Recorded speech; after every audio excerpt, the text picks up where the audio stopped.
मैंने स्टार्ट किया था कि जो भी टोटल इनकम होती है उसमें कुछ स्पेशल रेट्स होते हैं, कुछ जनरल रेट्स होते हैं। स्पेशल रेट्स मैंने 4 आपके लिए टीच करे थे। Long term capital gain 112 20%, long term capital gain under section 112A 10% of the amount in excess of 1 lakh, short term capital gain taxable under section 111A 15% के रेट से tax levy किया जाएगा। Casual income under section 115BB rate of tax will be the 30%। Balance income पे जो tax का rate होता है वो डिफरेंट एसएससी के लिए डिफरेंट होता है, लेकिन individual HUF AOP BOI any other juridical person के लिए स्लैब लगता है। स्लैब 3 तरीके के होते हैं। कोई अगर रेसिडेंट इंडिविजुअल 60 या उससे ऊपर का है उसके लिए स्पेसिफिक स्लैब है, कोई रेसिडेंट इंडिविजुअल 80 या उससे ऊपर का है उसके लिए स्पेसिफिक स्लैब है। लेकिन इसके अलावा कोई भी एसएससी होगा, जैसे कोई भी रेसिडेंट इंडिविजुअल जो 60 साल से कम का होगा, या फिर नॉन रेसिडेंट इंडिविजुअल होगा, या फिर एचयूएफ होगी, एओपी बीओवाई या एनी अदर जुरिडिकल पर्सन, उस पर पहला वाला स्लैब लगेगा जो शुरू होता है अप टू 2,50,000 रुपीज तक। तो अकॉर्डिंगली हम लोग टैक्स लगा लेते हैं। स्पेशल इनकम पे स्पेशल रेट्स लगाते हैं, बाकी इनकम पे जनरल रेट्स लगाते हैं। डिडक्शंस 80C2 80O का बेनिफिट कभी भी स्पेशल रेट्स वाली इनकम में से नहीं दिया जाता है। लॉन्ग टर्म कैपिटल गेन जो 112 में चार्जेबल है, 112A के अंदर चार्जेबल है, शॉर्ट टर्म कैपिटल गेन जो 111A में चार्जेबल है, and casual income, in 4 income में से डिडक्शंस 80C2 80U का बेनिफिट नहीं दिया जाता है। तो टैक्स कंप्यूट करने के बाद जब सारे टैक्सेस को ऐड कर लेते हैं तो फिर उसके ऊपर ऐड करते हैं सरचार्ज। सरचार्ज का मतलब होता है super rich tax, tax on the tax. It depends on the total income of the assessee. अगर वो 50 लाख को एक्सीड करती है तो 10%, 1 करोड़ को एक्सीड करती है 15%, 2 करोड़ को एक्सीड करती है 25% और 5 करोड़ को एक्सीड करती है 37%। सरचार्ज में इस साल एक अमेंडमेंट है, वो अमेंडमेंट मैंने आपके लिए बताया था। कुछ इनकम ऐसी होती है जिन पे सरचार्ज का रेट 15% को एक्सीड नहीं करेगा। तो पहले ये 3 इनकम हुआ करती थी। लॉन्ग टर्म जो 112A के अंदर चार्जेबल था, शॉर्ट टर्म जो 111A के अंदर चार्जेबल था, और डिविडेंड। लेकिन इस साल normal long term capital gain के लिए भी इंक्लूड कर लिया गया है।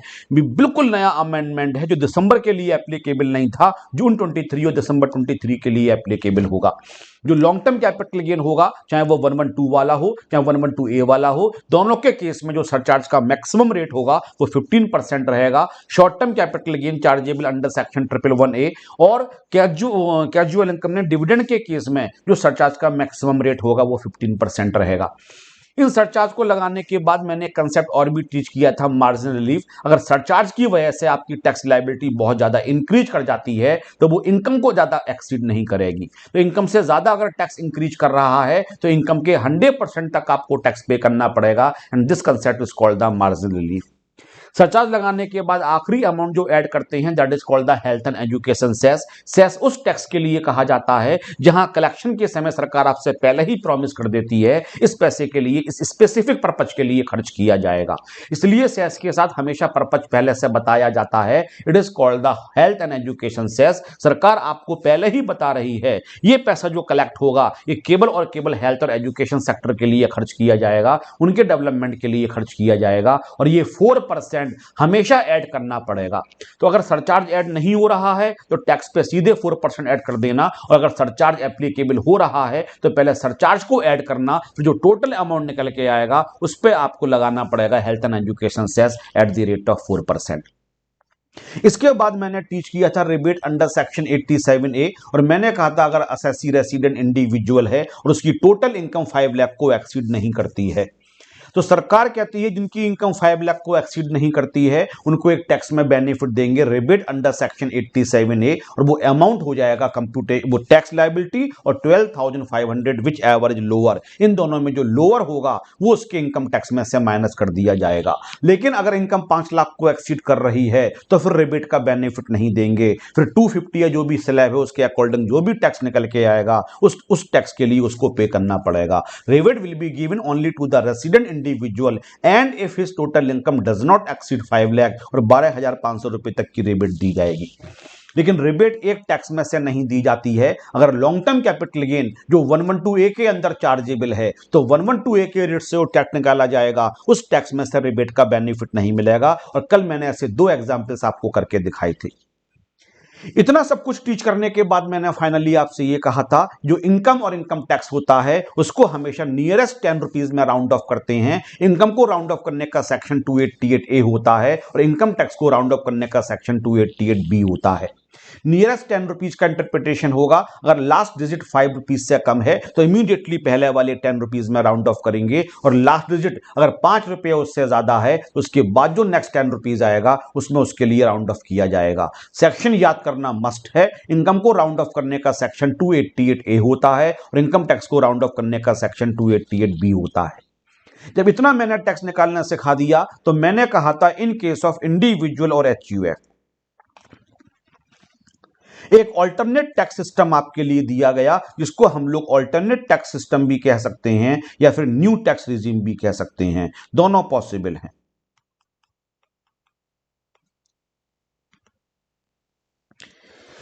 इसमें आपके फाइनेंस मिनिस्टर ने आपको ऑप्शन दिया, अगर आप इंडिविजुअल और HUF हो तो फिर आपके लिए एक बहुत अच्छा स्लैब दिया जा रहा है, और वो स्लैब जो एग्जिस्टिंग स्लैब था उसके कंपैरिजन में काफी ज्यादा रिलैक्स्ड है, मतलब आपका टैक्स कम निकल के आएगा।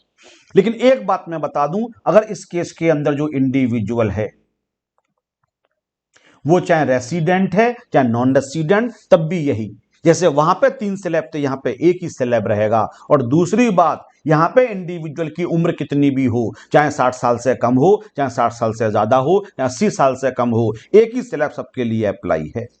जब नॉर्मल टैक्स निकाल रहे हो तो आपके लिए डिफरेंट स्लैब देख सकते हैं, लेकिन ऑल्टरनेट सिस्टम में जाना चाहते हो तो सभी के लिए एक ही स्लैब दिया गया है, चाहे फिर रेसिडेंट हो फिर चाहे नॉन रेसिडेंट इंडिविजुअल हो। और अगर रेसिडेंट है तो 60 साल से कम का हो, 60 या 60 से ऊपर का हो, 80 या 80 से ऊपर का हो, केवल एक ही लगाना पड़ेगा, ये वाला। लेकिन एक बात मैं और बता दूं, जो स्पेशल इनकम होती है स्पेशल रेट्स वाली, उन पे स्लैब नहीं लगेगा। ये बैलेंस इनकम का ही ऑल्टरनेट है। जो स्पेशल रेट्स वाली इनकम होती हैं उसमें तो ओल्ड रिजीम के अंदर भी स्पेशल रेट लगेगा और न्यू टैक्स रिजीम के अंदर भी स्पेशल रेट लगेगा। मतलब अगर किसी का लॉन्ग टर्म कैपिटल गेन है तो उधर वो भी 112 के अंदर 20% लगेगा और यहां पे भी 112 के अंदर 20% लगेगा। जो ऑल्टरनेट हम स्लैब दे रहे हैं वो केवल बैलेंस इनकम के लिए दे रहे हैं। या तो आप वाला स्लैब लगा सकते हो जो पिछली 2 क्लासेस में मैंने आपको टीच किया था, फिर एक जो नया स्लैब दे रखा है 115 BAC का, इसको आप लगा सकते हो। सर इससे बेनिफिट होगा? हाँ, डेफिनेटली एसएससी के लिए बेनिफिट होगा, क्योंकि यहां पे 5% भी रेट है, यहां पे 10% भी है, यहां पे 15% भी है, यहां पे 20% भी है, यहां पे 25% भी है और फाइनली यहां पे 30% भी है।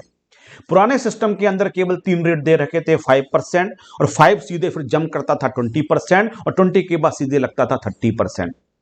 लेकिन यहां पे सरकार ये कहती है फर्स्ट 250 तक हम आपसे टैक्स नहीं लेंगे, नेक्स्ट 250 पे 5% लगाएंगे, नेक्स्ट 250 पे 10% लगाएंगे, नेक्स्ट 250 पे 15% लगाएंगे, नेक्स्ट 250 पे 20% लगाएंगे, नेक्स्ट 250 पे 25% लगाएंगे, फिर इसके बाद जो भी एक्सीडिंग अमाउंट होगा 15 लाख के ऊपर उस पर 30% के रेट से लगाया जाएगा। तो कितना फर्क पड़ेगा, इसके लिए मैंने एक कंपैरेटिव चार्ट बनाया था और मैंने कहा था हम 15 लाख तक की इनकम को कंपैरिजन कर लेते हैं। सर 15 लाख के बाद क्यों नहीं कंपैरिजन करेंगे? क्योंकि 15 लाख के बाद तो यहां पे भी 30% लगेगा और वहां पे भी 30% लगेगा। 15 लाख के बाद तो हर जगह 30% लग रहा है, तो 15 लाख के ऊपर का कंपैरिजन करने का फायदा नहीं है। जो डिफरेंस आएगा वो 15 लाख तक ही आएगा। तो हमने एग्जिस्टिंग स्लैब के अकॉर्डिंग जब टैक्स निकाला तो वो निकल के आया 2,62,500, और जब हमने न्यू स्लैब के अकॉर्डिंग टैक्स निकाला इट कम्स 1,87,500, और ये डिफरेंस निकल के आया था 75,000 रुपीज का। तो फिर मैंने आपसे पूछा बताओ बेटा इसके लिए बेनिफिट हुआ या नहीं हुआ, और आपने कहा हाँ सर डेफिनेटली बेनिफिट हुआ, और हमें तो सर साफ साफ नजर आ रहा है कि उसके लिए 75,000 रुपए का बेनिफिट हो रहा है। तो आपने काउंटर क्वेश्चन मुझसे ये किया, सर फिर कोई भी जो एग्जिस्टिंग टैक्स सिस्टम है उसमें क्यों जाएगा? हर आदमी न्यू ऑल्टरनेट जो न्यू टैक्स रिजीम है उसी को एडॉप्ट करेगा, क्योंकि वहां पे वो 75,000 रुपीज तक अपने टैक्स को बचा सकता है।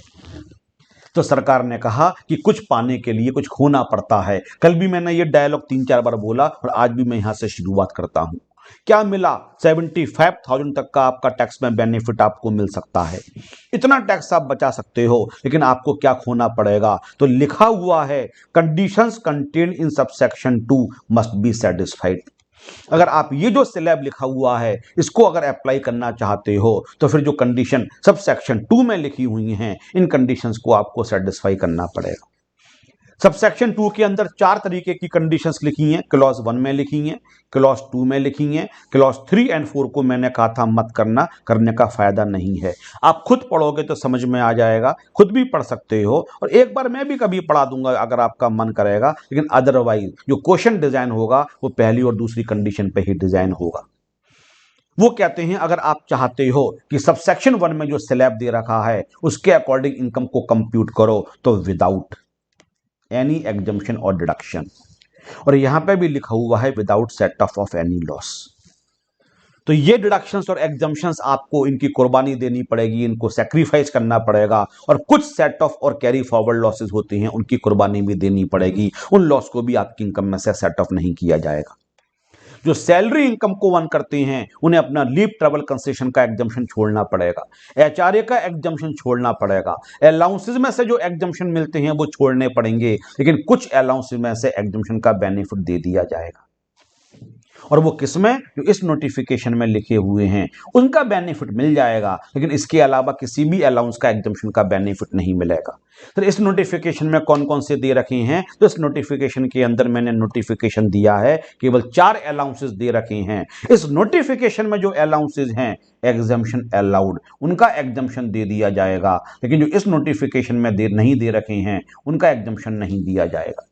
इसमें एक तो टूर एंड ट्रैवलिंग अलाउंस दे रखा है, एक डेली अलाउंस दे रखा है, एक कन्वेंस अलाउंस दे रखा है, और एक जो डिसेबल्ड होते हैं उनको जो ट्रांसपोर्ट अलाउंस में 3200 रुपए तक का एग्जम्पशन होता है। केवल और केवल 4 एग्जम्पशंस, 4 अलाउंसेस में से एग्जम्पशन का बेनिफिट मिलेगा, लेकिन अगर आपको हेल्पर अलाउंस मिलता है तो एग्जम्पशन का बेनिफिट नहीं मिलेगा। अगर आपको यूनिफॉर्म अलाउंस मिलता है तो एग्जम्पशन का बेनिफिट छोड़ना पड़ेगा। चिल्ड्रन एजुकेशन अलाउंस मिलता है तो एग्जम्पशन का बेनिफिट छोड़ना पड़ेगा। हॉस्टल एक्सपेंडिचर अलाउंस मिलता है तो आपको एग्जम्पशन का बेनिफिट क्विट करना पड़ेगा। हिल एरिया कंपनसेटरी अलाउंस मिलता है, ट्राइबल एरिया अलाउंस मिलता है। इंटर में जो भी अलाउंसेस में से आपने एग्जम्पशंस पढ़े थे उन सारे एग्जम्पशंस की कुर्बानी देनी पड़ेगी, उन्हें फुली टैक्सेबल करना पड़ेगा अगर आप नए वाले टैक्स रिजीम में जाना चाहते हो। लेकिन केवल और केवल 4 एग्जम्पशंस का बेनिफिट दे दिया जाएगा। टूर एंड ट्रैवलिंग अलाउंस में दे दिया जाएगा, डेली अलाउंस का एग्जम्पशन दे दिया जाएगा, कन्वेंस अलाउंस का एग्जम्पशन दे दिया जाएगा, और जो डिसेबल्ड या ब्लाइंड एम्प्लॉइज होते हैं उनको ट्रांसपोर्ट अलाउंस में से एग्जम्पशन मिलता है 30 to 100 रुपीज पर मंथ का, वो एग्जम्पशन दे दिया जाएगा। 1017 जो एमपी एमएलए होते हैं अगर वो नए टैक्स रिजीम में जाना चाहते हैं तो उनको भी उनके अलाउंसेस में से एग्जम्पशन का बेनिफिट मिलता है, इसकी कुर्बानी देनी पड़ेगी, सैक्रिफाइस करना पड़ेगा। माइनर चाइल्ड की इनकम जब भी पेरेंट्स की इनकम में क्लब की जाती है तो 1500 rupees per child per annum का एक एग्जम्पशन 1032 में दिया जाता है, इस एग्जम्पशन के लिए क्विट करना पड़ेगा। अगर आपकी यूनिट SEZ के अंदर लोकेटेड है तो एक बहुत बड़ा डिडक्शन मिलता है 10AA। ये अपने आप में इतना बड़ा टॉपिक है कि मैं आपको टीच करूंगा, इस डिडक्शन की भी कुर्बानी आपको देनी पड़ेगी। जब आप सैलरी निकाल लेते हो ग्रॉस सैलरी, तो उस सैलरी में से 3 डिडक्शंस का बेनिफिट मिलता है 16 का। एक तो आप सबको पता ही होगा 16(1)(a) जो 50,000 रुपए सैलरी में से हमेशा माइनस किए जाते हैं। इसी तरीके से एक डिडक्शन 16(2) होता है जो गवर्नमेंट एम्प्लॉइज को मिलता है, एंटरटेनमेंट अलाउंस के रेस्पेक्ट में डिडक्शन मिलता है, और एक आखिरी होता है 16(3) जो लोग एम्प्लॉयमेंट टैक्स या प्रोफेशनल टैक्स पे करते हैं उसका रिडक्शन 16(3) में दिया जाता है। अगर आप चाहते हो कि आपके ऊपर पुराना वाला स्लैब नहीं लगाया जाए, आपके ऊपर नया वाला स्लैब लगाया जाए, तो इन 3 डिडक्शंस को सैक्रिफाइस करना पड़ेगा, इनकी कुर्बानी देनी पड़ेगी, इनका बेनिफिट आप क्लेम नहीं कर सकते हो। यहां तक सैलरी के ठीक तरीके से देखा जाए। फिर अगर आपकी हाउस प्रॉपर्टी की इनकम है तो अगर आपके पास सेल्फ ऑक्यूपाइड रेजिडेंशियल हाउस होता है तो 2 लाख रुपए तक आपकी नेगेटिव इनकम निकल कर आती है। आपको पता होगा कि एक बहुत बड़ा बेनिफिट होता है। इंटर में आपने किया था हाउस प्रॉपर्टी के अंदर GAV निल, म्यूनिसिपल टैक्सेस निल, NAV निल, 24 एकड़ रिडक्शन 30% निल, और अगर सेल्फ ऑक्यूपाइड हाउस होता है तो केवल और केवल इंटरेस्ट 2 लाख रुपए तक माइनस कर देते हैं, और वो आपकी इंटरेस्ट नेगेटिव इनकम बन जाती है। और नेगेटिव इनकम का बेनिफिट ये होता है कि ये पॉजिटिव इनकम में से सेट ऑफ करके इनकम को कम कर देती है, तो इस बेनिफिट को भी आपको छोड़ना पड़ेगा। अगर आपकी PGBP की इनकम है तो नॉर्मल डेप्रिसिएशन का बेनिफिट तो मिलेगा, लेकिन एडिशनल डेप्रिसिएशन का बेनिफिट नहीं मिलेगा। तीसरे पॉइंट में यही दे रखा है, कल मैंने कहा था बेटा थर्ड पॉइंट मत पढ़ो, यूजलेस है, लेकिन थर्ड पॉइंट में यही लिखा हुआ है, बाई क्लेमिंग द डेप्रीशिएशन। जब आप इनकम निकालोगे और नए टैक्स रिजीम के अगर आपको स्लैब लगाना है तो आप डेप्रीशिएशन क्लेम कर सकते हो, लेकिन एक्सेप्ट 3212A को छोड़ना पड़ेगा, और ये सेक्शन होता है एडिशनल डेप्रीशिएशन का। तो एक तरीके से इस बात को वो ये कह रहे हैं, हम केवल एडिशनल डेप्रीशिएशन छोड़ने के लिए बोल रहे हैं, जो नॉर्मल डेप्रीशिएशन होगा उसका बेनिफिट आपके लिए अलाउ कर दिया जाएगा। तो यहां पे बाई क्लेमिंग लिखा हुआ है, वो कहते हैं डेप्रीशिएशन का बेनिफिट हम आपके लिए देंगे, बस हम एडिशनल डेप्रीशिएशन छोड़ने के लिए कह रहे हैं। इसलिए जब मैंने कहा कल थर्ड मत पढ़ना, तो आपको लगा सर पता नहीं क्यों कह रहे हैं छोड़ने के लिए, क्योंकि मैं जब यहां पे कह रहा हूं एडिशनल डेप्रीशिएशन छोड़ दो, तो मैं पहले ही बोल रहा हूं नॉर्मल डेप्रीशिएशन का बेनिफिट मिलेगा। यही बात यहां पे ये एक तरीके से क्लैरिफाई कर रहे हैं। 32AD अब टैक्स में एग्जिस्ट ही नहीं करता है। अगर आपका टी कॉफी रबर का बिजनेस है तो एक खास तरीके का डिडक्शन मिलता है, वो बेनिफिट नहीं मिलेगा। अगर आपका ऑयल एक्सप्लोरेशन का बिजनेस है तो एक खास तरीके का बिजनेस डिडक्शन मिलता है, वो नहीं मिलेगा। आपने पीजीबीपी में पढ़ा होगा, साइंटिफिक रिसर्च के लिए अगर आप डोनेशंस देते हो तो आपको एक बहुत शानदार बेनिफिट मिलता है। जो भी डोनेशन देते हो वो 100% आपकी इनकम में से माइनस हो जाता है। उसके 3-4 सेक्शंस आपके टीचर ने आपको पढ़ाए होंगे, और जब मैं पीजीबीपी पढ़ाऊंगा तो one of my favourite topics, इनको मैं बहुत डिटेल से आपको पढ़ाऊंगा। अगर आप पुराने वाले टैक्स सिस्टम में से टैक्स पे करना चाहते हो तो आपको ये बेनिफिट मिल जाएगा, लेकिन अगर नए वाले इनकम टैक्स स्लैब के अकॉर्डिंग टैक्स पे करना चाहते हो तो इन सेक्शंस का आपको एक तरीके से बेनिफिट अवेल नहीं कर पाओगे, छोड़ना पड़ेगा। स्पेसिफाइड बिजनेस के बारे में भी मैंने बताया था कि 14 बिजनेस ऐसे होते हैं जो आपको बहुत जबरदस्त तरीके का बिजनेस दिया जाता है। इतना बड़ा बेनिफिट होता है कि कई बार तो आपकी टैक्स लायबिलिटी छोड़ो, इनकम जीरो समझो, इनकम नेगेटिव लॉस में कन्वर्ट हो जाती है। तो ये जो बेनिफिट 35AD में मिलता है ये भी छोड़ना पड़ेगा। एक 35CCC का बेनिफिट होता है कुछ खास बिजनेस के लिए, वो भी छोड़ना पड़ेगा। तो ये सारे के सारे पीजीबीपी के बेनिफिट्स थे। अगर आपकी बिजनेस की इनकम है तो आपको त्यागने पड़ेंगे। फिर आखिर में अदर सोर्सेज की इनकम का लिखा हुआ है, अगर आपको फैमिली पेंशन मिल रही है तो फैमिली पेंशन में खास तरीके का डिडक्शन मिलता है। वो मैंने आपको बताया था कितना मिलता है, 1/3 ऑफ फैमिली पेंशन और 15,000 विच एवर इज लोअर। अगर आप ओल्ड स्लैब लगाना चाहते हो तब तो आपको ये बेनिफिट मिल जाएगा, but if you want to opt for the new scheme you will have to sacrifice the deduction under section 57 clause 2A, that is deduction of the family pension. और इसके बाद जो डिडक्शंस होती हैं चैप्टर 6A की, इनको आपको छोड़ना पड़ेगा। 80C to 80U का बेनिफिट आपको नहीं मिलेगा, लेकिन इसमें से केवल 2 डिडक्शंस का बेनिफिट मिल जाएगा। एक 80CCD2 की होती है और 80JJAA होती है। बस ये दोनों बेनिफिट्स आपको अलाउ कर दिए जाएंगे, क्योंकि यहाँ पे अदर देन लिखा हुआ है। इसके अलावा कोई बेनिफिट आपको नहीं मिलेगा। इसके बाद 2 में लिखा हुआ है आपके लिए कि अगर आपने पिछले सालों का कोई भी लॉस कैरी किया था या डेप्रिसिएशन को कैरी किया था, और अगर वो जो ऊपर लिखे हुए हैं इनसे रिलेटेड था, attributable to any other of the deductions referred to in clause 1। अब मैंने अभी बोला 35AD में इतना बड़ा बेनिफिट मिलता है कि वो उस बेनिफिट की वजह से कई बार आपकी इनकम लॉस में कन्वर्ट हो जाती है। देखो मैं ये हाईलाइट कर रहा हूं, देखो यहां पे। अब सपोज करते हैं प्रीवियस ईयर 21-22 में 35AD बिजनेस का मुझे लॉस निकल के आया था 10 लाख रुपए का। अब हम प्रीवियस ईयर 22-23 की इनकम निकाल रहे हैं, तो इसको मैंने कैरी कर दिया। तो अगर मैं पुराने स्लैब के अकॉर्डिंग टैक्स पे करना चाहता हूं और इस साल मुझे प्रॉफिट होता है 25 लाख रुपए का, तो मैं 25 लाख में से 10 लाख रुपए माइनस कर लूंगा और 15 लाख के अकॉर्डिंग स्लैब लगाऊंगा। लेकिन अगर मैं नए टैक्स सिस्टम में जाना चाहता हूं तो मुझे ये लॉस कैरी करने का सेट ऑफ का बेनिफिट नहीं मिलेगा। सर किसी और तरीके का लॉस हो, और तरीके के लॉस को कैरी करके सेट ऑफ कर लोगे, लेकिन जो ऊपर सेक्शंस लिखे हुए हैं इनसे जुड़ा हुआ अगर कोई आपका लॉस होगा, उस लॉस को कैरी करके सेट ऑफ नहीं कर पाओगे। और सर जो करंट ईयर के लॉसेज होंगे उन लॉसेस को सेट ऑफ कर सकते हो, लेकिन हाउस प्रॉपर्टी के लॉस को सेट ऑफ नहीं कर सकते हो। हाउस प्रॉपर्टी के लॉस को किसी दूसरे हेड की इनकम से सेट ऑफ नहीं कर सकते हो। इस साल मेरा प्रीवियस ईयर 22-23 में हाउस प्रॉपर्टी का लॉस था नेगेटिव 1,50,000 रुपए और मेरी पीजीबीपी की इनकम थी 7 लाख रुपए। अगर मैं पुराने सिस्टम के अंदर जाऊंगा तो मैं सेट ऑफ कर लूंगा और मैं इनकम लिखूंगा 5,50,000, लेकिन नया वाला स्लैब मुझे लगाना है तो मैं इसको सेट ऑफ नहीं करूंगा, मेरी इनकम बन जाएगी पीजीबीपी की 7,00,000।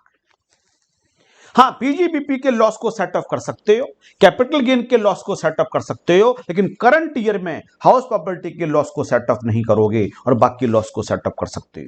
और जो लॉस कैरी करके आ रहे हैं उसमें उनको सेट ऑफ नहीं करोगे, जो ऊपर सेक्शंस में लिखे हुए थे पॉइंट उससे रिलेटेड होंगे। इसके अलावा लॉन्ग टर्म कैरी हो रहा है सेट ऑफ करो, शॉर्ट टर्म कैरी हो रहा है सेट ऑफ करो, लेकिन जो ऊपर लिखे हुए हैं सेक्शंस, इनसे रिलेटेड कोई लॉस था और वो कैरी हो रहा है, उसके सेट ऑफ का बेनिफिट नहीं दिया जाएगा। कुछ पाने के लिए कुछ खोना पड़ता है, तो ये सबसेक्शन 1 ये कहता है अगर इस स्लैब में जाना चाहते हो, पहले तो बड़ा अट्रैक्टिव लगा, पहले तो आपको लगा 75,000 रुपए का बेनिफिट हो जाएगा, लेकिन सरकार ने कहा सबसेक्शन 2 में जो कंडीशंस लिखी हैं वो सेटिस्फाई कर दो, और सबसेक्शन 2 में जो कंडीशंस लिखी हुई हैं वो टोटल 4 कंडीशंस लिखी हुई। 1 के अंदर कुछ बेनिफिट्स बोले गए हैं, इनको त्याग दो। 2 में बोला गया है कुछ कैरी फॉरवर्ड और सेट ऑफ लॉसेस के लिए त्याग दो। 3rd में बोला गया है डेप्रिसिएशन तो क्लेम कर सकते हो, लेकिन एडिशनल डेप्रिसिएशन क्लेम नहीं कर सकते हो। और 4 में बोला गया इनकम टैक्स के अलावा किसी और लॉ के हिसाब से कोई बेनिफिट अगर इनकम टैक्स में मिलता है, इनकम टैक्स के अलावा किसी और सेक्शन के हिसाब से, एनी अदर लॉ, कोई और लॉ ये कहता है कि इनकम टैक्स में ये बेनिफिट दे दो, तो उस बेनिफिट को भी छोड़ना पड़ेगा। विदाउट एनी एग्जम्पशन और डिडक्शन फॉर अलाउंस और perquisites by whatever name called provided under any other law. कई बार कोई दूसरा एक्ट लिखा होता है और वो ये कहता है कि इनकम टैक्स में आपको ये बेनिफिट दिया जाएगा, और वहां पे इनकम टैक्स को वो क्या कर देता है, ओवरराइड कर देता है, और इनकम टैक्स को वो बात माननी पड़ती है। उस लॉ में जो लिखा हुआ था उसके अकॉर्डिंग इनकम टैक्स में वो बेनिफिट मिल जाता है, लेकिन अगर नए टैक्स रिजीम में जा रहे हो तो फिर ये एग्जम्पशन आपको छोड़ना पड़ेगा। तो ये 4 बातें लिखी हुई हैं, इनकी कुर्बानी आपको देनी पड़ेगी, तभी आप जा सकते हो इसके अंदर। लेकिन फिर एक बात छोटी सी, यहां मैंने क्लास खत्म करी थी उस बात को बता दूं, फिर मैं आगे चलूंगा। और वो बात क्या लिखी हुई थी, कहां लिखी हुई थी, मुझे जो ढूंढना पड़ रहा है। देखो ये प्रोवाइजो, जो सबसेक्शन 1 था उसका एक प्रोवाइजो था, उसने लिखा था अगर सबसेक्शन 2 की कंडीशन आप सेटिस्फाई नहीं करते हो, fails to satisfy the conditions. और कल भी मैंने टाइम लगाया था, मैं आज भी टाइम लगा रहा हूं। कल भी मैंने बोला था मैं 115 बीएससी इसलिए टाइम दे रहा हूं कि 4 नंबर तक मैं आपके चाहता हूं ठीक हो जाए। 115 बीएससी इसमें बड़ा हॉटशॉट टॉपिक चल रहा है।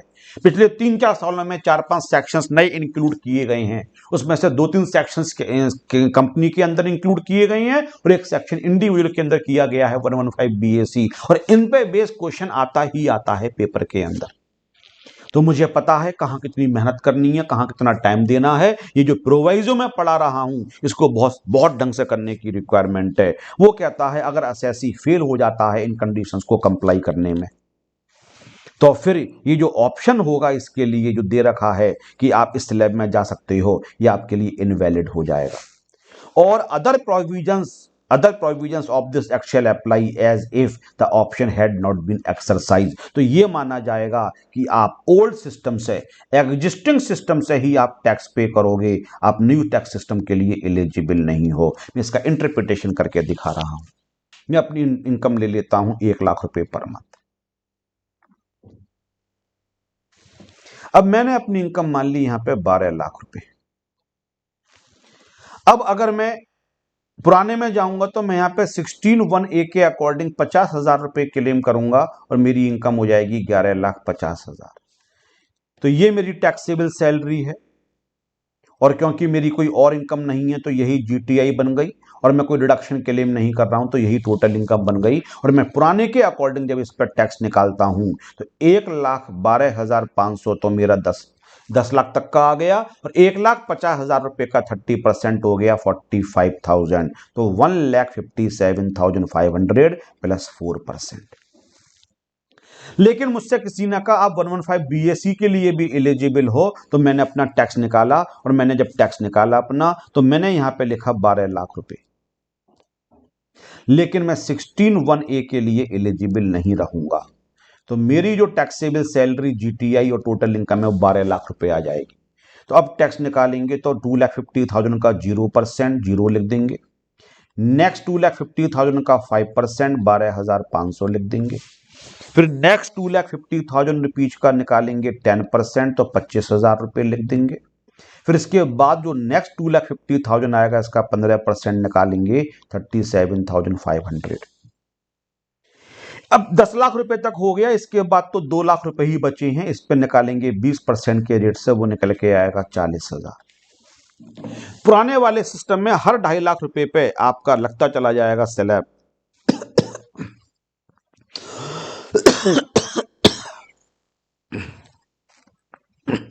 तो 12,500 प्लस 25,000 37,500 प्लस 40,000 1,15,000 प्लस 4%। डेफिनेटली देखो जाने में फायदा हुआ। सर आपने 50,000 रुपए की कुर्बानी दे दी फिर भी आपको बेनिफिट हो गया? हाँ, फिर भी मुझे बेनिफिट हो गया। सर कैसे बेनिफिट हो गया? क्योंकि वहां पे पहले मैंने 5 लगाया और फिर सीधे 20 लगाया और फिर सीधे 30 लगाया। यहां 50,000 रुपए इनकम बढ़ा दी, लेकिन टैक्स का रेट बहुत धीरे धीरे बढ़ रहा है। पहले 0, फिर 5, फिर 10, फिर 15, फिर 20, 30 तक तो पहुंच ही नहीं पाया। इसलिए न्यू हमने 50,000 रुपए अपने छोड़े, अपनी इनकम को बढ़ा दिया, तब भी टैक्स कम निकल के आ रहा है। देखो मेरा टैक्स निकल के 1,15,000। लेकिन मैं ये चाहता हूं, मैं ये प्रोवाइजो आप लोगों को समझा पाऊं कि इसका इंटरप्रिटेशन क्या है। मैंने क्या किया, मैंने कहा क्या पता चलेगा असेसी के लिए, और मैंने यहां पे 50,000 रुपए क्लेम कर लिए और मैंने अपनी इनकम यहां पे लिखी 11,50,000 और मैंने टैक्स निकाल दिया। मैंने लिखा 0, इसको लिखा 12,500, इसको लिखा 25,000, इसको लिखा 37,500। अब उसके ऊपर 1,50,000, उसका 20% मैंने यहां पे लिख दिया 30,000, तो 1,05,000 प्लस 4%। मैंने 16(1)(a) क्लेम भी कर लिया और मैंने 115 बीएससी में भी चला गया।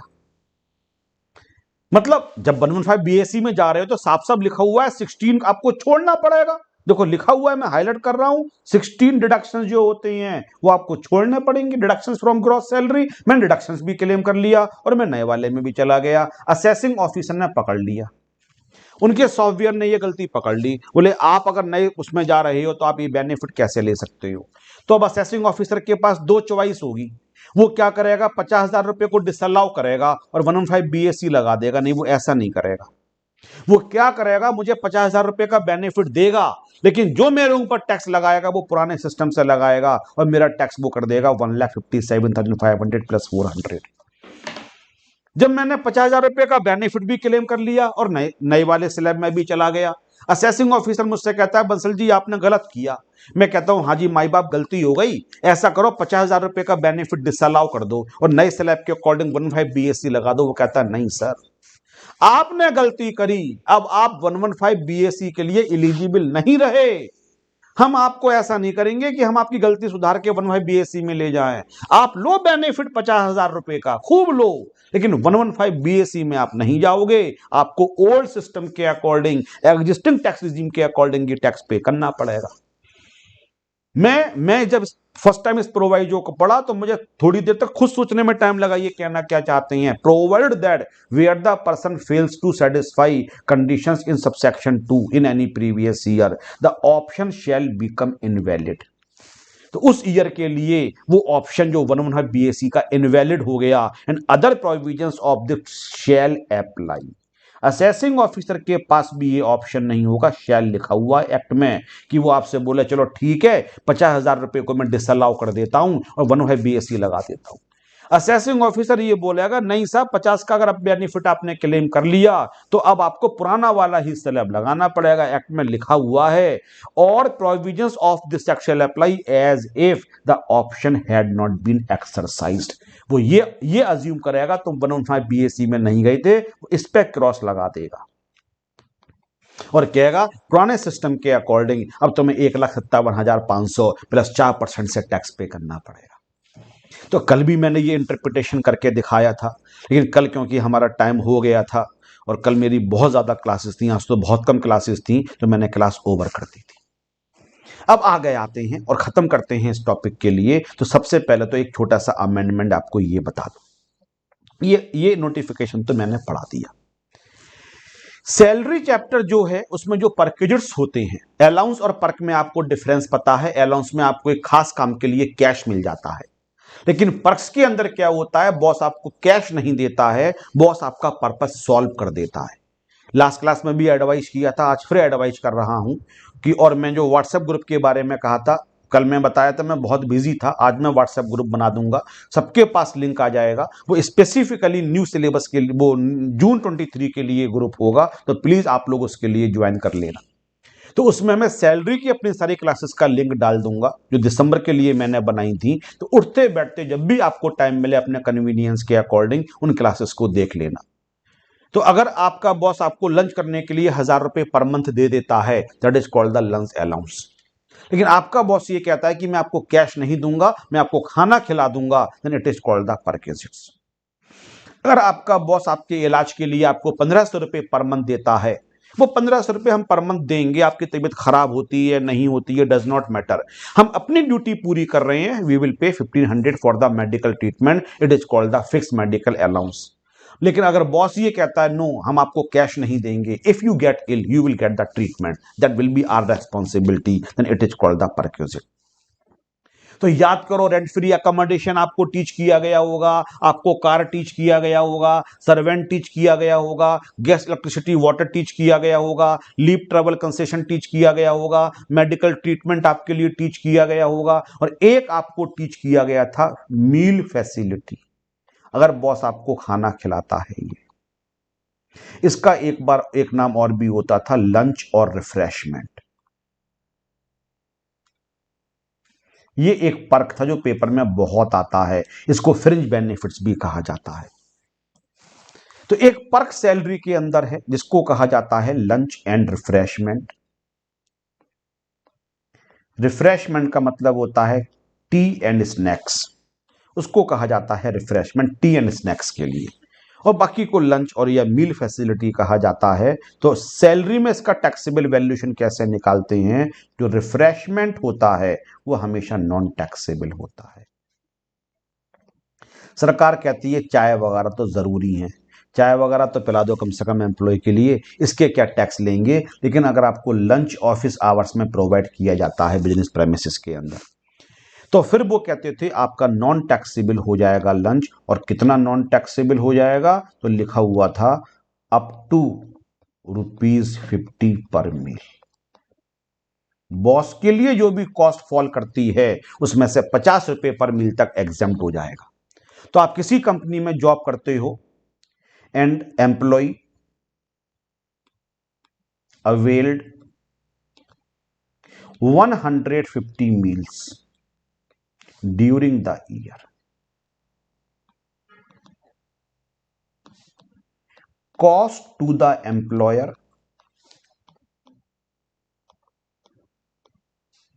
₹80 पर मील। बॉस आपको खाना खिलाता है, कहता है हमारी जिम्मेदारी है, और 150 मील्स एम्प्लॉय ने अवेल करे पूरे साल में, और एम्प्लॉय को कॉस्ट पड़ती है 80 पर मील। तो टैक्सेबल सैलरी कितनी निकल के आएगी, taxable valuation of the perquisite, तो हम क्या करेंगे 150 इंटू 80, 12,000 माइनस 150 इंटू 50, 7,500, और टैक्सेबल वैल्यूएशन कितना निकल के आ जाएगा 4,500। ₹50 तक सरकार कहती है हमें, अगर ₹50 तक का खाना मिल रहा है तो हमें टैक्स नहीं चाहिए, अगर ₹50 से ज्यादा का खाना मिल रहा है तो हमें टैक्स चाहिए। क्योंकि इस एग्जाम्पल में जो मील की कॉस्ट बॉस के लिए थी वो ₹80 पर मील है। आप लग्जरी वाला खाना खा रहे हो, नेसेसिटी तो खाने की ₹50 में आज भी पूरी हो जाती है, ₹50 में अच्छा खाना मिल जाता है, सरकार ये मानती है। अगर बॉस अपने ही कैंटीन के अंदर खाना बनवाए तो बहुत कम कॉस्ट फॉल करेगी, क्योंकि 50 से फिर तो भैया अच्छे खाने की तो कॉस्ट ही नहीं है, 5 स्टार से मंगा के खिला सकता है तो एक एक बार की कॉस्ट भी 5-5 हजार रुपए भी पड़ सकती है। सरकार कहती है 50 रुपए तक का मील हम एग्जाम कर देते हैं, उससे ऊपर वाला टैक्सेबल कर देंगे। तो अगर यू अवेल्ड 150 मील्स और कॉस्ट 80 रुपए थी, तो बॉस ने जो आपके लिए खर्चा किया इट वॉज 12,000 रुपीज। बट जो सरकार ने एग्जाम्शन दिया 7,500 रुपीज का, तो आपकी सैलरी में जो अमाउंट ऐड होगा 4,500, ये सैलरी में लिखा हुआ है। इसका रूल होता है 3 सब रूल 7। लेकिन इसके अंदर अमेंडमेंट किया गया, इसके अंदर अमेंडमेंट किया गया। जब 115 BAC आया तो अमेंडमेंट किया गया, इफ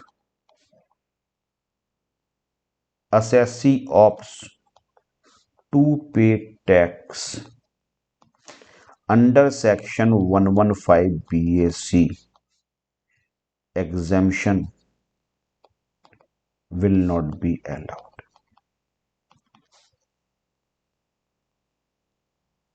जो 50 रुपए पर मील का एग्जाम्शन मिल रहा था, नॉन टैक्सेबल का मतलब भी एग्जाम्शन हो गया, ये अलाउ नहीं किया जाएगा अगर 115 BAC के अंदर जाते हो। कमाल वाली बात है, अजीब तरीके से इस लिस्ट के अंदर लिख देते वो लोग ऊपर, यहां पे एक पॉइंट और डाल देते और कहते जो मील पर का बेनिफिट मिलता है रूल 37 में वो नहीं मिलेगा। वो देखो यहां नहीं लिखा, यहां लिख देते तो मैं यहां हैंड टू हैंड आपको पढ़ा देता कि बेटा देखो एक सैलरी के अंदर एक बेनिफिट और भी छोड़ना पड़ेगा, मील फैसिलिटी का 50 रुपए का होता है वो नहीं मिलेगा। यहां नहीं लिखा, वो सैलरी के अंदर अमेंडमेंट किया गया। देखो amendment in the perquisite exemption provided in respect of free food and non-alcoholic beverages provided by the such employer through paid voucher shall not apply to an employee being an assessee who has exercise option under subsection 5 of section 115 AC। जब आपको paid voucher के through ये खाना दिया जा रहा है, through the paid voucher, paid voucher क्या होते हैं, बॉस आपके लिए हल्दीराम के कूपन दे दिए, नॉन ट्रांसफरेबल होते हैं, और आपसे कहा कि आप हल्दीराम पे जाके ये कूपन दे देना और आपको खाना मिल जाएगा। तो अगर बॉस ने पेड वाउचर के थ्रू आपको खाना दिया हुआ है, 50 रुपए पर मील हमेशा एग्जेम्प्ट होता है, लेकिन यहां पे नॉन टैक्सेबल तभी होगा जब पेड वाउचर वाला कंसेप्ट होगा। पेड वाउचर वाला, पेड वाउचर के थ्रू दिया गया है। 50 रुपए पर मील होता है, बॉस अपने ऑफिस में खाना बना के खिला दे, तब भी बॉस को 80 रुपए कॉस्ट पड़ रही है तो 50 रुपए एग्जाम्प्ट होगा। कुछ कहते हैं नहीं हमारी कैंटीन, हमारे पास कैंटीन है ही नहीं, और एम्प्लॉय ने कहा सर खाना तो आपको खिलाना पड़ेगा, तो वो कहते हैं ठीक है, हल्दीराम से बात कांटेक्ट कर लिया, हल्दीराम के 150 वाउचर ले आए 80 रुपए के हिसाब से और वाउचर एम्प्लॉय को दे दिए, हल्दीराम पे एक वाउचर देना, आपको खाना मिल जाया करेगा। तो लंच आवर में वो क्या करता है, हल्दीराम में जाता है, वहां पे कूपन देता है, खाना खा लेता है, तो बॉस को कितनी कॉस्ट पड़ रही है, 80 रुपए, 50 रुपए का एग्जाम्पशन तब भी मिलता था। लेकिन अगर 115 BAC में जा रहे हो और आपको खाना पेड वाउचर के थ्रू खिलाया जा रहा है, तो सरकार कहती है हम आपको एग्जाम्पशन का बेनिफिट नहीं देंगे। तो ये पर मैंने अलग से ब्लॉक में क्यों लिखा, क्योंकि ये बात 115 BAC में नहीं लिखी हुई है, ये उस पर के नीचे लिखी गई। क्या समझ में आया? तो इस चार्ट को थोड़ा सा मैं और अच्छा कर दूं, आप बोलो। तो मैंने लंच के आगे लिख दिया ऑफिस और बिजनेस प्रेमिसेस पे दिया जा रहा है या पेड वाउचर के थ्रू दिया जा रहा है। दोनों केस में 50 का होगा, लेकिन जो अमेंडमेंट किया गया वो केवल पेड वाउचर वाले में किया गया। अगर ऑफिस प्रेमिसेस में बॉस खिला रहा है तब तो 50 रुपए का एग्जम्पशन मिल जाएगा, even you are opting 115 BAC।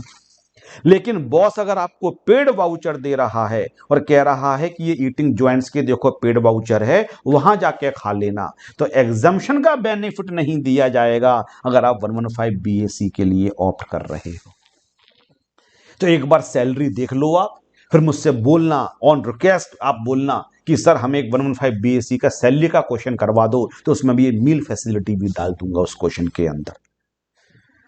हम लोगों को नोट्स बनाने के लिए क्या क्या नहीं देखना पड़ता होगा, आप सोचो। आपको सब चीजें एक ही जगह मिल रही हैं, लेकिन टीचर की बात समझो। जब पहली बार 115 BAC आया होगा तो 115 BAC को देखना, जो सेक्शंस जहां जहां से उठाए गए हैं उन सेक्शंस के बारे में आगे हमने लिखा। तो कोई ये PGBP का है, ये सैलरी का, ये अदर सोर्सेस का है। फिर सैलरी में जाके सैलरी के अमेंडमेंट देखना, 115 बीएससी को देखकर तो समझ में आएगा ही नहीं सैलरी में भी अमेंडमेंट हुआ होगा। वो जो सेपरेट अमेंडमेंट सैलरी के रूल्स में किया गया है, फिर उसको यहां पे इनकॉर्पोरेट करना। तो अगर सैलरीड एम्प्लॉय के लिए खाना ऑफिस प्रेमिसेस में खिलाया जा रहा है और वो 115 बीएसई में जा रहा है, तो एग्जम्पशन का बेनिफिट मिलेगा 50 रुपीज पर मील का। लेकिन अगर पेड वाउचर जो ईटिंग ज्वाइंट्स पे नॉन ट्रांसफरेबल होते हैं, वहां खाना एंजॉय करते हो, उस केस में 50 रुपए का बेनिफिट नहीं दिया जाएगा अगर आप 115 बीएसई के अंदर जा रहे हो। अब आखिरी बात, 115 जीएसई सब सेक्शन 5। मैंने सब सेक्शन 1 पढ़ाया, सब सेक्शन 2 पढ़ाया, और 3 और 4 आपके लिए एग्जाम के लिए रिलेवेंट नहीं है, आपके सिलेबस के लिए। तो 1 और 2 के बाद सीधे 5 पे आ गया, और 5 पढ़ने के बाद 115 बीएससी का इतना छोटे से छोटा कॉमा फुल स्टॉप आयोटा भी आपको आता होगा अगर सब सेक्शन 5 कर लोगे। तो 1 में लिखा हुआ है, अगर 2 की कंडीशन को सेटिस्फाई करोगे तो आप नए स्लैब में जा सकते हो। 1 के प्रोवाइजो में लिखा हुआ है कि अगर आपने बेईमानी करी, आपने जो बेनिफिट्स जो कंडीशंस उनको सेटिस्फाई नहीं किया, तो फिर आप एलिजिबल नहीं रहोगे 115 बीएससी के लिए, आप पुराने स्लैब के अकॉर्डिंग ही टैक्स पे करोगे। अब सब सेक्शन 5 क्या कहता है? 5 ये बताता है कि एक तो आपको किस डेट तक डिसाइड करना पड़ेगा कि 115 बीएससी में जाना चाहते हो नहीं जाना चाहते हो, और दूसरी बात सब सेक्शन 5 ये बताना चाहता है कि एक बार 115 बीएससी में आप चले गए तो क्या आपको अगले साल 115 बीएससी में ही रहना पड़ेगा, या हर साल आपके पास ऑप्शन होगा। हर बार दोनों तरीके से निकाल के देखो, और जो कम आए उसमें चले जाओ। जरूरी नहीं है 115 बीएससी में हमेशा कम आएगा। जो मैंने अभी अभी क्वेश्चन सैलरी वाला लिया उसमें 115 बीएससी में कम आ रहा था, लेकिन देखो ये क्वेश्चन मैंने लास्ट क्लास में करवाया था, इसके अंदर 115 बीएससी वाला ज्यादा आया था और नॉर्मल वाला टैक्स कम निकल के आया था। ये तो डिपेंड करता है कितनी सारी चीजों को छोड़ रहे हो, इस पर डिपेंड करेगा। तो लोग कहते हैं हम तो हर बार दोनों तरीके से निकाल के देख लेंगे कि आपका पुराने वाले सिस्टम से टैक्स कितना आ रहा है और नए वाले से, और हम ऑप्ट कर लेंगे हम नए में जाना चाहते हैं पुराने में जाना चाहते हैं। तो क्या ये स्कीम आपको ये ऑप्शन देती है कि आप हर साल चेंज करते रहो, कभी 115 एसी में चले जाओ, कभी 115 एसी में नहीं जाओ? क्या ये पॉसिबल है? तो सरकार आपसे कहती है देखो भाई, अगर आपकी पीजीबीपी की इनकम है, पीजीबीपी की आपकी जीटीआई के अंदर पीजीबीपी की इनकम है, तो ऑन और before the due date of specified under section 139(1) for furnishing the return of income for any previous year relevant to the assessment year commencing on और after the first day of April 21। इस line को आप अब काट सकते हो यहां से। सर एक्ट में क्यों लिखा हुआ है? क्योंकि इस डेट से ये सेक्शन एप्लीकेबल हुआ था, इसलिए 21-22 से ये एप्लीकेबल हुआ था असेसमेंट ईयर, इसलिए ये लाइन लिखी हुई है। बस आप अपने लिए याद कर लो कि जो ड्यू डेट होती है 139(1) के अंदर। अब आप लोग तो हर जॉब ही कर रहे हैं, प्रवीर साहब भी कर रहे हैं और हुसैन साहब भी कर रहे हैं और अशोक साहब भी जॉब कर रहे हैं और रमन साहब भी कर रहे हैं, और अभिषेक का मुझे नहीं पता, अभिषेक आर यू वर्किंग? और मेरे ख्याल से भी आपने जॉब को क्विट किया है अभी जस्ट। अच्छा वर्किंग हो अभी आप? कुछ बच्चे करते हैं, एक बच्चे ने भी जॉब को क्विट किया, बोले नहीं सर इस बार मैं अब निकालूंगा, उसके बाद दोबारा जॉब को ज्वाइन करूंगा, मैं जॉब के संग तैयारी नहीं करवा रहा हूं। ऐसे भी लोग आते हैं। तो जनरली आप वर्किंग हो, आपको पता है आईटीआई फाइल करने की लास्ट डेट क्या होती है, या तो 31 जुलाई होती है ऑफ असेसमेंट ईयर, या फिर होती है 31 अक्टूबर ऑफ द असेसमेंट ईयर। हालांकि जो लोग इंटरनेशनल ट्रांजैक्शंस करते हैं उनके लिए लास्ट डेट होती है 30 November of the assessment year, और ये डेट लिखी हुई है 139(1) में। अगर कभी मुझसे पूछते हैं सर आपको इनकम टैक्स में क्या टॉपिक पढ़ाने में बहुत ज्यादा मजा आता है, तो उसमें से उस टॉपिक का नाम है filing of return and the assessment procedure. मैं बहुत जल्दी आपको टीच करूंगा। एंजॉय मैं सब में करता हूं, लेकिन मेरे भी तो कोई फेवरेट चॉइस हो सकती है ना। तो TDS chapter, I love teaching the TDS, बहुत मजा आता है टीडीएस पढ़ाने में, filing of return assessment procedure पढ़ाने में मजा आता है। Even I am enjoying the 115 BSc. आप देख लो कितना टाइम में 115 बीएससी में लगा रहा हूं। तो बेटा ये जो डेट्स होती हैं इनको कहा जाता है due date to file the return.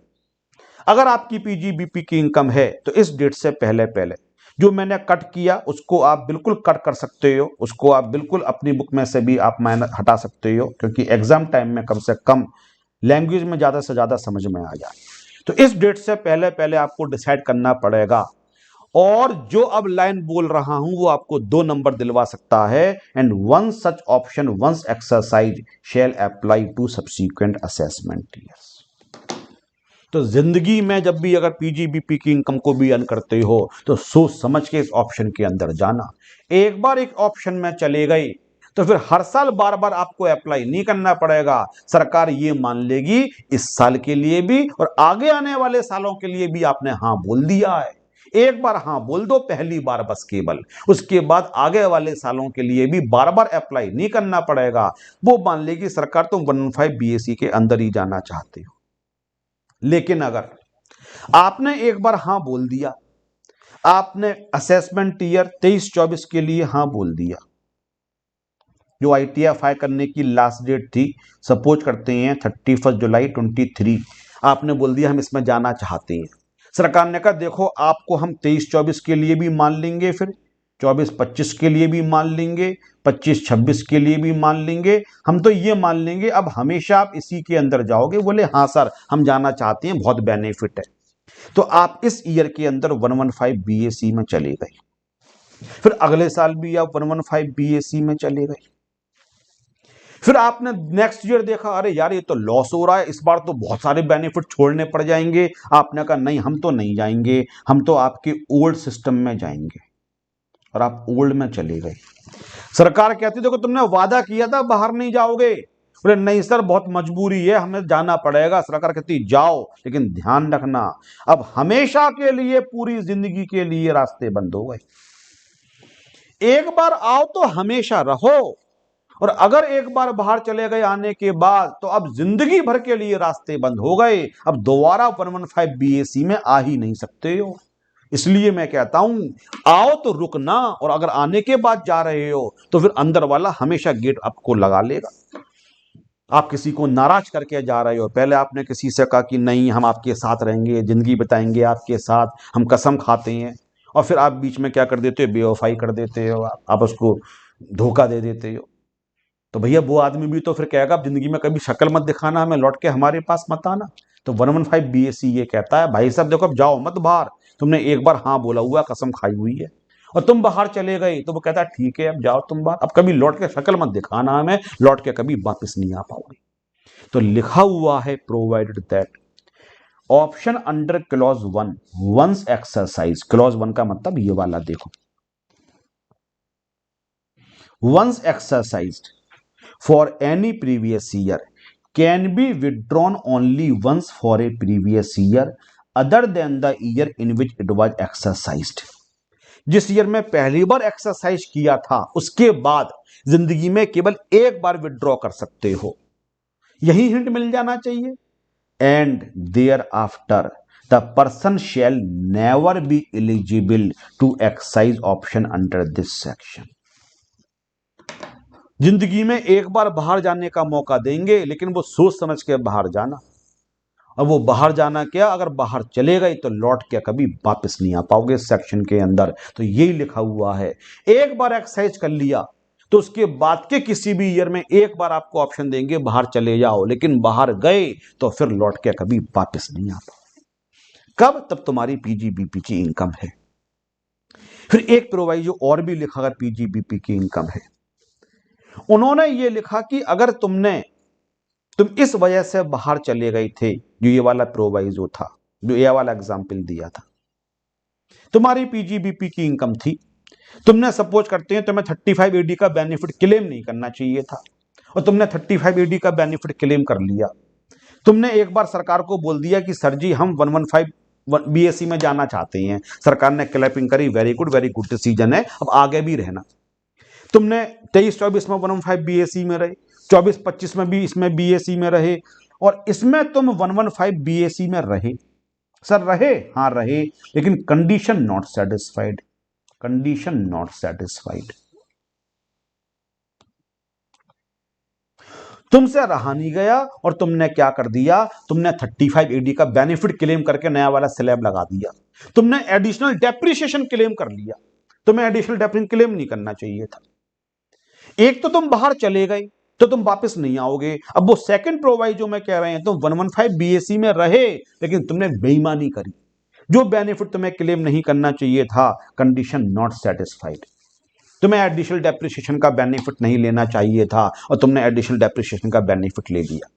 तो बताओ असेसिंग ऑफिसर क्या करेगा? असेसिंग ऑफिसर तुमसे बोलेगा भाई साहब क्योंकि तुमने चीटिंग करी है, तुम अब 115 BAC के लिए एलिजिबल नहीं हो, तुम 115 BAC के लिए एलिजिबल नहीं हो, तुम पे रेगुलर स्कीम लगाएंगे। और अगर एक बार तुम बाहर चले गए, इस वजह से असेसिंग ऑफिसर ने तुम्हें बाहर निकाल दिया, तो जिंदगी में दोबारा 115 BAC में वापस आ नहीं पाओगे। दोनों प्रोवाइजो में डिफरेंस समझना। पहला प्रोवाइजो ये कह रहा है तुम लात मार के बाहर जा रहे हो तो सही है, तुमने किसी को ठुकराया तो वो भी तुम्हें कभी एक्सेप्ट नहीं करेगा, अब तुम्हें वापस कभी आओगे दरवाजे पे ताला लगा मिलेगा, कभी वापस नहीं आओगे। दूसरे केस में क्या कह रहे हो, तुमने ठुकराया तो नहीं, तुमने साथ तो दिया लेकिन साथ में चीटिंग भी कर रहे थे। तुम किसी से कहते हो कि नहीं साहब हम तुम्हारे लिए बहुत लॉयल हैं, तुम्हारे लिए लॉयल हैं, लेकिन तुम कहीं ना कहीं चीटिंग भी कर रहे हो साथ में। दोनों में डिफरेंस है। पहले में तुम खुद ही बोल देते हो हम तो चीटिंग कर रहे हैं, हम तो छोड़ के जा रहे हैं। पहले में तुम खुलेआम बोलते हो हम तो चीटिंग कर रहे हैं, छोड़ के जा रहे हैं, और वो आदमी भी अंदर से लॉक लगा लेता, अब शक्ल मत दिखाना। दूसरे में आप सामने से तो क्या कह रहे हो, नहीं भाई साहब हम तुम्हारे लिए लॉयल हैं, हम तुम्हारे लिए लॉयल हैं, लेकिन कहीं ना कहीं तुम चीटिंग भी कर रहे हो। तुम 115 BAC में जा रहे हो लेकिन जो कंडीशन 2 में लिखी हुई तुम सेटिस्फाई भी नहीं कर रहे हो, वो तुम्हारी चीटिंग पकड़ी जाती है। Assessing officer income tax department कहता है नहीं तुम 115 BAC के लिए इनएलिजिबल हो गए, तुम 115 BAC के लिए इनएलिजिबल हो गए, अब तुम किस में चले जाओगे, तो अब तुम चले जाओगे नॉर्मल वाली स्कीम के अंदर चले जाओगे। और अगर एक बार इस वजह से भी नॉर्मल स्कीम में चले गए तो भैया लौट के दोबारा फिर आ नहीं पाओगे 115 BAC के अंदर। तो चाहे खुद छोड़ के जाओ, चाहे तुम्हें निकाला जाए धक्के देके, एक बार बाहर निकाल दिया गया, दोबारा 115 BAC के लिए एलिजिबल नहीं होगे अगर तुम्हारी PGBP की इनकम है। तो provided further that where the option is exercise under clause 1। आपने कहा 31 जुलाई से पहले सरकार हम इसमें जाना चाहते हैं। In the event of failure to satisfy the conditions contained in subsection 2, तुमने कहा हम जाना चाहते हैं और सबसेक्शन 2 की कंडीशन को सेटिस्फाई कर नहीं रहे हो, it shall become invalid for subsequent years also. तो ऊपर लिखा हुआ था तुम उस ईयर के लिए इनएलिजिबल हो जाओगे, यहां पे लिखा हुआ था शैल इनवैलिड, केवल उसी ईयर के लिए इनवैलिड हो जाओगे, लेकिन नीचे लिखा हुआ है सब्सिक्वेंट ईयर्स के लिए भी इनवैलिड हो जाओगे। एंड सब्सिक्वेंट ईयर्स, आगे के लिए, हमेशा के लिए सब्सिक्वेंट ईयर्स लिखा हुआ है। And other provisions of this act shall apply for those years accordingly. तो अगर तुम्हारी बिजनेस की इनकम है और तुमने उस वजह से अगर धोखा दिया, तुमने 115 BAC में गए कंडीशन को सेटिस्फाई नहीं किया, तो उस साल के लिए तो तुम 115 BAC के लिए एलिजिबल नहीं होगे, फिर हमेशा आगे वाले सालों के लिए भी तुम 115 BAC के लिए एलिजिबल नहीं रहोगे। लेकिन अगर आपकी PGBP की इनकम नहीं है तो सरकार कहती है हर साल डिसाइड करो तुम्हें जाना है नहीं जाना है। जब अलोंग विद ITR फाइल करते समय डिसाइड कर लो कि तुम जाना चाहते हो नहीं जाना चाहते हो, इसमें लिखा है इस डेट तक तुम डिसाइड कर लो। आगे ये नहीं लिखा हुआ है कि एक बार कर गया तो बाहर निकाल देंगे या तुमने कंडीशन सेटिस्फाइड नहीं करी। अगर PGBP की इनकम नहीं है तो सरकार कहती है जो चाहो वो करो, इस साल आओ फिर बाहर चले जाओ, फिर आओ फिर बाहर चले जाओ, फिर आओ फिर बाहर चले जाओ। अगर PGBP की इनकम नहीं है, सरकार कहती है चॉइस है तुम्हारी, जब दरवाजा खुला है, जब आओ तो अंदर आ जाना, जब बाहर जाना तो बाहर निकाल दे। बोले सर हमें बाहर निकाल दे चीटिंग की वजह से, बोले अगले साल फिर वापस आ जाना, अगले साल चीटिंग मत करना फिर वापस आ जाना। बोले अपनी मर्जी से बाहर जाए तो अगले साल फिर वापस आ जाना। बोले हमने कंडीशन सेटिस्फाइड नहीं करी वो वाली 2 वाली, तो आपने धक्के दे के बाहर निकाल दिया, बोले अगले साल फिर वापस आ जाना, लेकिन अगले साल चीटिंग नहीं करने का वादा कर देना। अगर पीजीबीपी की इनकम नहीं है तो मर्जी है। इसलिए जब भी हम सैलरी वालों की आईटीआर फाइल करते हैं तो उन्हें दोनों ऑप्शंस बताते हैं, इसके अकॉर्डिंग ये है, इसके अकॉर्डिंग ये है। फिर अगले साल फिर बताएंगे, अगले साल फिर बताएंगे, और जो बेनिफिशियल होगा उसके अकॉर्डिंग उनकी आईटीआर को फाइल किया जाएगा। लेकिन पीजीबीपी वालों से हम पहले वार्निंग दे देते हैं, आना चाहते हो आ जाओ। फिर वो कहते हैं बाहर जाना चाहते हो, मैं अब ध्यान रखना, अगर बाहर चले गए और यह बेईमानी की वजह से बाहर निकाल दिया गया तो कभी दोबारा लौट के वापस नहीं आओगे, हमेशा दरवाजे के बाहर ही रहना पड़ेगा। आखिरी बात, एक आदमी की बिजनेस की इनकम वो 23-24 में आ गया, स्वागत किया सरकार ने आओ 115 में, 24-25 में भी वो 115 में रहा और 25-26 में बाहर चला गया। सरकार ने कहा देखो बाहर जा रहे हो, लौट के शक्ल मत दिखाना। बोले लौट के शक्ल नहीं दिखाएंगे। 25-26 में छोड़ के वापस चला गया, 26-27 में वापस चला गया, 27-28 में वापस आया। सरकार ने कहा अब क्यों आ गए, अकल आ गई? बोले सर अब मेरी पीजीबीपी की इनकम है ही नहीं, अब मैं पीजीबीपी की इनकम को बंद कर चुका हूं, देख लो मेरी आईटीआर पीजीबीपी की इनकम है ही नहीं। जो पहले बाहर चला गया पीजीबीपी की इनकम खत्म हो गई, तो जैसे ही पीजीबीपी की इनकम खत्म होगी वो दोबारा से एलिजिबल हो जाएगा हर साल डिसाइड करने के लिए। जब तक पीजीबीपी की इनकम रहेगी तब तक आप दोबारा नहीं आ सकते हो। लेकिन अगर किसी ईयर में पीजीबीपी की इनकम नहीं है उसकी, तो वो डिसाइड करेगा मैं आऊं नहीं आऊं। तो यहां पे मैंने इंटरप्रिटेशन खुद का लिखा, ये एक्ट में नहीं लिखा है। Where such person ceases to have any income from the business of profession in which case option under clause 2 shall be available, तो वो क्लॉज 2 के अंदर आ जाएगा और वो डिसाइड कर सकता है कि उसे आना है या नहीं आना। पीजीबीपी की इनकम में बाहर छोड़ के चले गए, तो जब तक पीजीबीपी की इनकम हम अंदर आके नहीं देंगे, लेकिन तुमने पीजीबीपी की इनकम को अन करना ही बंद कर दिया, तो 1 से कहां जंप कर गए, 2 में जंप कर गए। अब तुम डिसाइड करो तुम इसके अंदर आना चाहते हो या इसके अंदर नहीं आना चाहते हो। मेरे पिछली 2 सालों की आप 115 बीएससी देख लेना, पढ़ाया है मैंने, बहुत मन से पढ़ाया है। लेकिन इस बार तो मुझे ही फील हो रहा है कि मैंने बहुत बहुत डिटेल में जाके बहुत कुछ तुम लोगों को पढ़ाया है।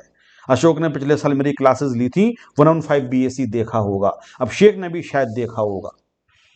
कंपैरिजन करना, इस बार मैं अलग ही मूड में था 115 बीएससी पढ़ाते समय आप लोगों के लिए सब कुछ, एनीथिंग जो भी पॉसिबल था मैंने सब कुछ आपके लिए पढ़ा दिया।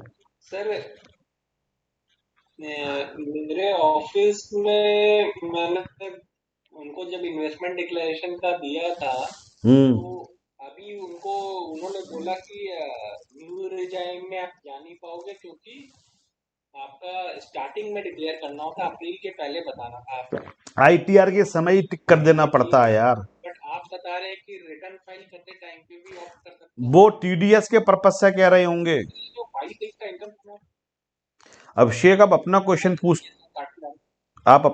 पूछते रहते हो, मेरा आंसर सुन लो बेटा एक बार। वो टीडीएस के पर्पज से कह रहे हैं। वो टीडीएस जब वो लोग डिडक्ट करते हैं तो वो आपसे ये पूछेंगे भाई 115 बीएससी में जाना चाहते हो नहीं जाना चाहते हो, तो उस समय आपको बताना पड़ेगा। आपने कहा हम 115 बीएससी में नहीं जाना चाहते हैं, तो आपका जो टीडीएस माइनस करेंगे वो नॉर्मल स्कीम के अकॉर्डिंग वो माइनस करेंगे। आप बीच में जाके उनसे बोलो नहीं सर हम तो 115 बीएससी में जाएंगे, वो कहेंगे नहीं सर नहीं, क्योंकि आपने पहले बोला कि आप 115 बीएससी में नहीं जाना चाहते हो, तो हम आपका जो टीडीएस माइनस करेंगे वो रेगुलर स्कीम के अकॉर्डिंग ही माइनस करेंगे। But it does not mean कि आप आईटीआर फाइल करते समय 115 बीएससी में नहीं जा सकते हो। टीडीएस के पर्पज से बॉस एक बार जिस सेक्शन में माइनस कर रहा है वैसे ही माइनस करेगा, लेकिन यू हैव द ऑप्शन, जब आप अपनी आईटीआर को फाइल करोगे उस समय आप 115 बीएससी को ऑप्ट कर सकते हो, और जो भी आपका टैक्स बॉस ने ज्यादा माइनस किया था वो आपको रिफंड के तरीके से मिल जाएगा। क्या समझ में आया जो मैंने बोला? सर बिल्कुल आ गया सर। Thank you. वेलकम बेटा, आगे चलते हैं। तो जो अभी तक मैंने टीच किया ये स्पेशल रेट्स तो मैं पूरे सेक्शन पूरे सिलेबस में यूज करता रहूंगा। 112 का मैं कई बार जिक्र करूंगा, 112A का जिक्र करूंगा, 111A का जिक्र करूंगा, 115BB कैजुअल इनकम के बारे में बात करूंगा, और इवन बीच बीच में 115 BAC के बारे में भी बात करूंगा। लेकिन फिर बच्चे ये समझते हैं कि बस इतने ही स्पेशल रेट्स होते हैं, इसके अलावा कोई स्पेशल रेट नहीं होता है। नहीं, ऐसा नहीं है, स्पेशल रेट्स बहुत सारे होते हैं। लेकिन मैंने 2 रेट्स यहां पे और तुम्हें टीच करना डिसाइड किया है। एक तो मैंने आपको डिसाइड किया टीच करना जिसको कहा जाता है 115BBG, और एक मैं टीच करूंगा 115BBF। 115BBF जो कहां लिखा हुआ है BBF। हालांकि इनका यूज अभी आगे क्लासेस में कहीं नहीं होने वाला है, लेकिन ये इंप्रेशन मैं तुम्हें देना चाहता हूं, सरकार स्पेशल इनकम पे स्पेशल रेट्स लगाती है, वो हर एसएससी के लिए सेम रहती हैं, उन पर स्लैब वगैरह नहीं लगाया जाता है। जो मोस्ट पॉपुलर थे long term, short term, casual income, उसके अलावा कुछ ऐसे होते हैं बहुत पॉपुलर नहीं होते हैं, लेकिन तब भी स्पेशल रेट्स उनके ऊपर लगाए जाते हैं। और जो कार्बन क्रेडिट्स है इस समय तो इतना हॉटशॉट टॉपिक चल रहा है, ऑलमोस्ट हर पेपर में कुछ ना कुछ इससे पूछा ही जाता है। तो ये एक इंडिपेंडेंट टॉपिक है, एक तरीके से बिल्कुल इंडिपेंडेंट टॉपिक है, लेकिन मैं यहां इसलिए टीच कर रहा हूं सो दैट आपको यह पता चल जाए कि स्पेशल सेक्शन रेट्स के और भी बहुत सारे सेक्शंस होते हैं। तो एक होता है कार्बन क्रेडिट्स। मैंने यहां पे पूरी ये लिखी हुई है एक कमेंट्री की होते क्या है कार्बन क्रेडिट्स, तो इसको आप पढ़ लोगे, रीड योरसेल्फ, आपकी नॉलेज के लिए है। मैं तो टेक्स्ट पढ़ा रहा हूं, लेकिन मैं आपको हल्का सा ब्रीफ कर देता हूं। ग्रीन हाउस गैसेस को आप लोग समझते हो होता क्या है? वो गैसेस जो पॉल्यूशन के लिए बहुत जो जो ग्लोबल वार्मिंग के लिए रेस्पॉन्सिबल होती हैं उनको ग्रीन हाउस गैसेस कहा जाता है।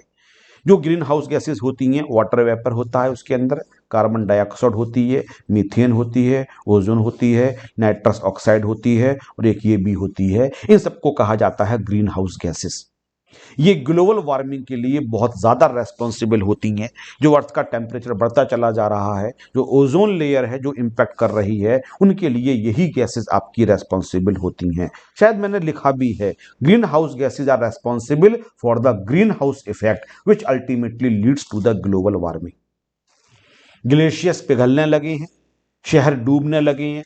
अभी मैं पढ़ रहा था जकार्ता जो आपका एक सिटी है, वो वो जमीन के नीचे जाना शुरू हो चुका है, वो डूबना शुरू हो चुका है। और जो सी के आसपास के शहर हैं वो डूब रहे हैं, क्योंकि ग्लेशियर्स पिघलने से जो सी का वाटर लेवल है वो बढ़ता चला जा रहा है। ग्लोबल वार्मिंग होने से बहुत सारे ऐसे लोग हैं जो प्रजातियां, जातियां, एनिमल्स वगैरह हैं, क्रीचर्स, जो इनका हमेशा के लिए धरती से खत्म हो जाएंगे। एक ना एक दिन जाके आदमी के लिए भी बहुत दिक्कत होने वाली है। तो सरकार ने इनको रोकने के लिए क्या किया, एक प्रोटोकॉल कमेटी थी जिसको क्योटो प्रोटोकॉल कमेटी कहते हैं। इसमें कुछ डेवलप्ड कंट्री थे, उन्होंने ये कहा कि हम रिड्यूस करेंगे ग्रीन हाउस इफेक्ट, जो गैसेस होती हैं उनके एमिशन के लिए हम कम करने की कोशिश करेंगे, और जो कम करने में कामयाब हो जाएगा उसके लिए दिया जाएगा कार्बन क्रेडिट्स दिए जाएंगे। For this they will be given the carbon credits. जैसे कि एमिशन की आपने एक लिमिट लगा दी, इससे ज्यादा का एमिशन नहीं होगा, तो कोई अगर उससे कम एमिशन करता है तो उसके लिए कार्बन क्रेडिट्स दे दिए जाएंगे। जो लिमिट है उससे कम का आपने किया तो आपको कुछ पॉइंट्स एक तरीके से दे दिए गए, कार्बन क्रेडिट्स दे दिए गए। अब सपोज करते हैं एक लिमिट लगी हुई है आपके ऊपर कि आप इससे ज्यादा का एमिशन नहीं कर सकते हो, आप उससे कम का एमिशन करते हो तो आपको कुछ पॉइंट्स दे दिए गए। अब किसी दूसरी कंट्री के लिए वहां पे एमिशन अभी भी ज्यादा हो रहा है, और एमिशन ज्यादा हो रहा है, आपको परमिशन नहीं है, आप ज्यादा कर नहीं सकते हो, तो वो एमिशन करने के लिए जिसके पास क्रेडिट्स हैं वो अपने उस कंट्री के लिए सेल कर सकता है।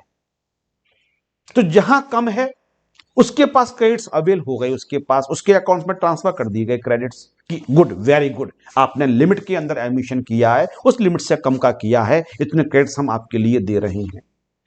लेकिन किसी का एमिशन कंट्रोल नहीं हो पा रहा है, उसको अब ज्यादा करना है, तो वो ज्यादा करने के लिए क्या करेगा, तो पेनल्टीज वगैरह लगा दी जाएगी। तो जिसने लेवल से कम का एमिशन किया था उससे वो क्या बाई कर लेगा, कार्बन क्रेडिट्स के लिए बाई कर लेगा। मैं थोड़ा सा आपको डीप में ले जाता हूं जिससे कि आपको कैपिटल गेन के बारे में भी थोड़ा पता चलेगा। कैपिटल गेन में एक टॉपिक हम पढ़ाते हैं जिसको कहा जाता है सेल्फ जनरेटेड एसेट्स। आपको याद आ रहा होगा कुछ बच्चों के लिए जिन्होंने रिसेंटली किया हुआ है सेल्फ जनरेटेड एसेट्स। इसके अंदर गुडविल ऑफ द बिजनेस पढ़ाया जाता है, गुडविल ऑफ द प्रोफेशन होता है, ट्रेडमार्क होता है, इसके अंदर ब्रांड नेम होता है, और एक पढ़ाते हैं हम लोग लूम आवर्स। तो मैं कई बार देख रहा था लोग लूम आवर्स बोल के आगे बढ़ जाते हैं, तो मैंने रिसर्च करी कि लूम आवर्स होते क्या हैं। तो लूम का मतलब तो मशीन होता है, ये आपको पता ही होगा, जैसे हैंडलूम।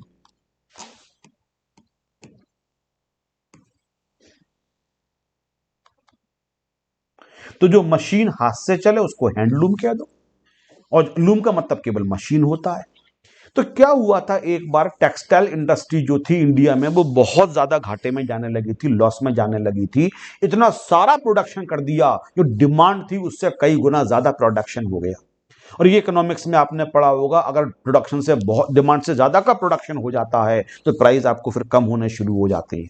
इतनी सारी चीजें, खरीदने वाले लोग हैं नहीं, डिमांड उतनी है ही नहीं, तो आपको सस्ता बेचना पड़ेगा। जो थोड़ा बहुत रिकवर हो रहा है वो आपको रिकवर करना पड़ेगा, और कंपनी बंद होना शुरू हो गई, टेक्सटाइल कंपनी, बहुत जबरदस्त लॉस होने लगा। तो जब दोबारा से सिचुएशन थोड़ी बेटर हुई, तो दोबारा ये सिचुएशन नहीं आ जाए, तो एक एसोसिएशन बनाई गई, टेक्सटाइल एसोसिएशन। और उस एसोसिएशन ने ये ज्वाइन किया कि हम जो मशीन चलने के आवर्स होते हैं इस पे एक लिमिट लगा देते हैं, इससे ज्यादा कोई मशीन अपनी चला ही नहीं पाएगा। तो हम प्रोडक्शन के लिए कंट्रोल करेंगे, प्रोडक्शन कंट्रोल होगा तो पूरे सोसाइटी का बेनिफिट होगा, उस पूरी बिजनेस इंडस्ट्री के लिए बेनिफिट होगा, और जितनी भी टेक्सटाइल कंपनीज थे, प्रोडक्शन हाउसेस थे, वो सब उसके मेंबर्स बन गए। अब सपोज करते हैं, मैं एक बहुत रफली एग्जांपल ले रहा हूं, कि एक लूम जो थी उसके लिए आवर्स दे दिए गए 5 आवर्स ए डे। कोई भी कंपनी, कोई भी फैक्ट्री, कोई भी पर्सन अपनी मशीन को एक दिन में 5 घंटे से ज्यादा नहीं चलाएगा। ठीक है।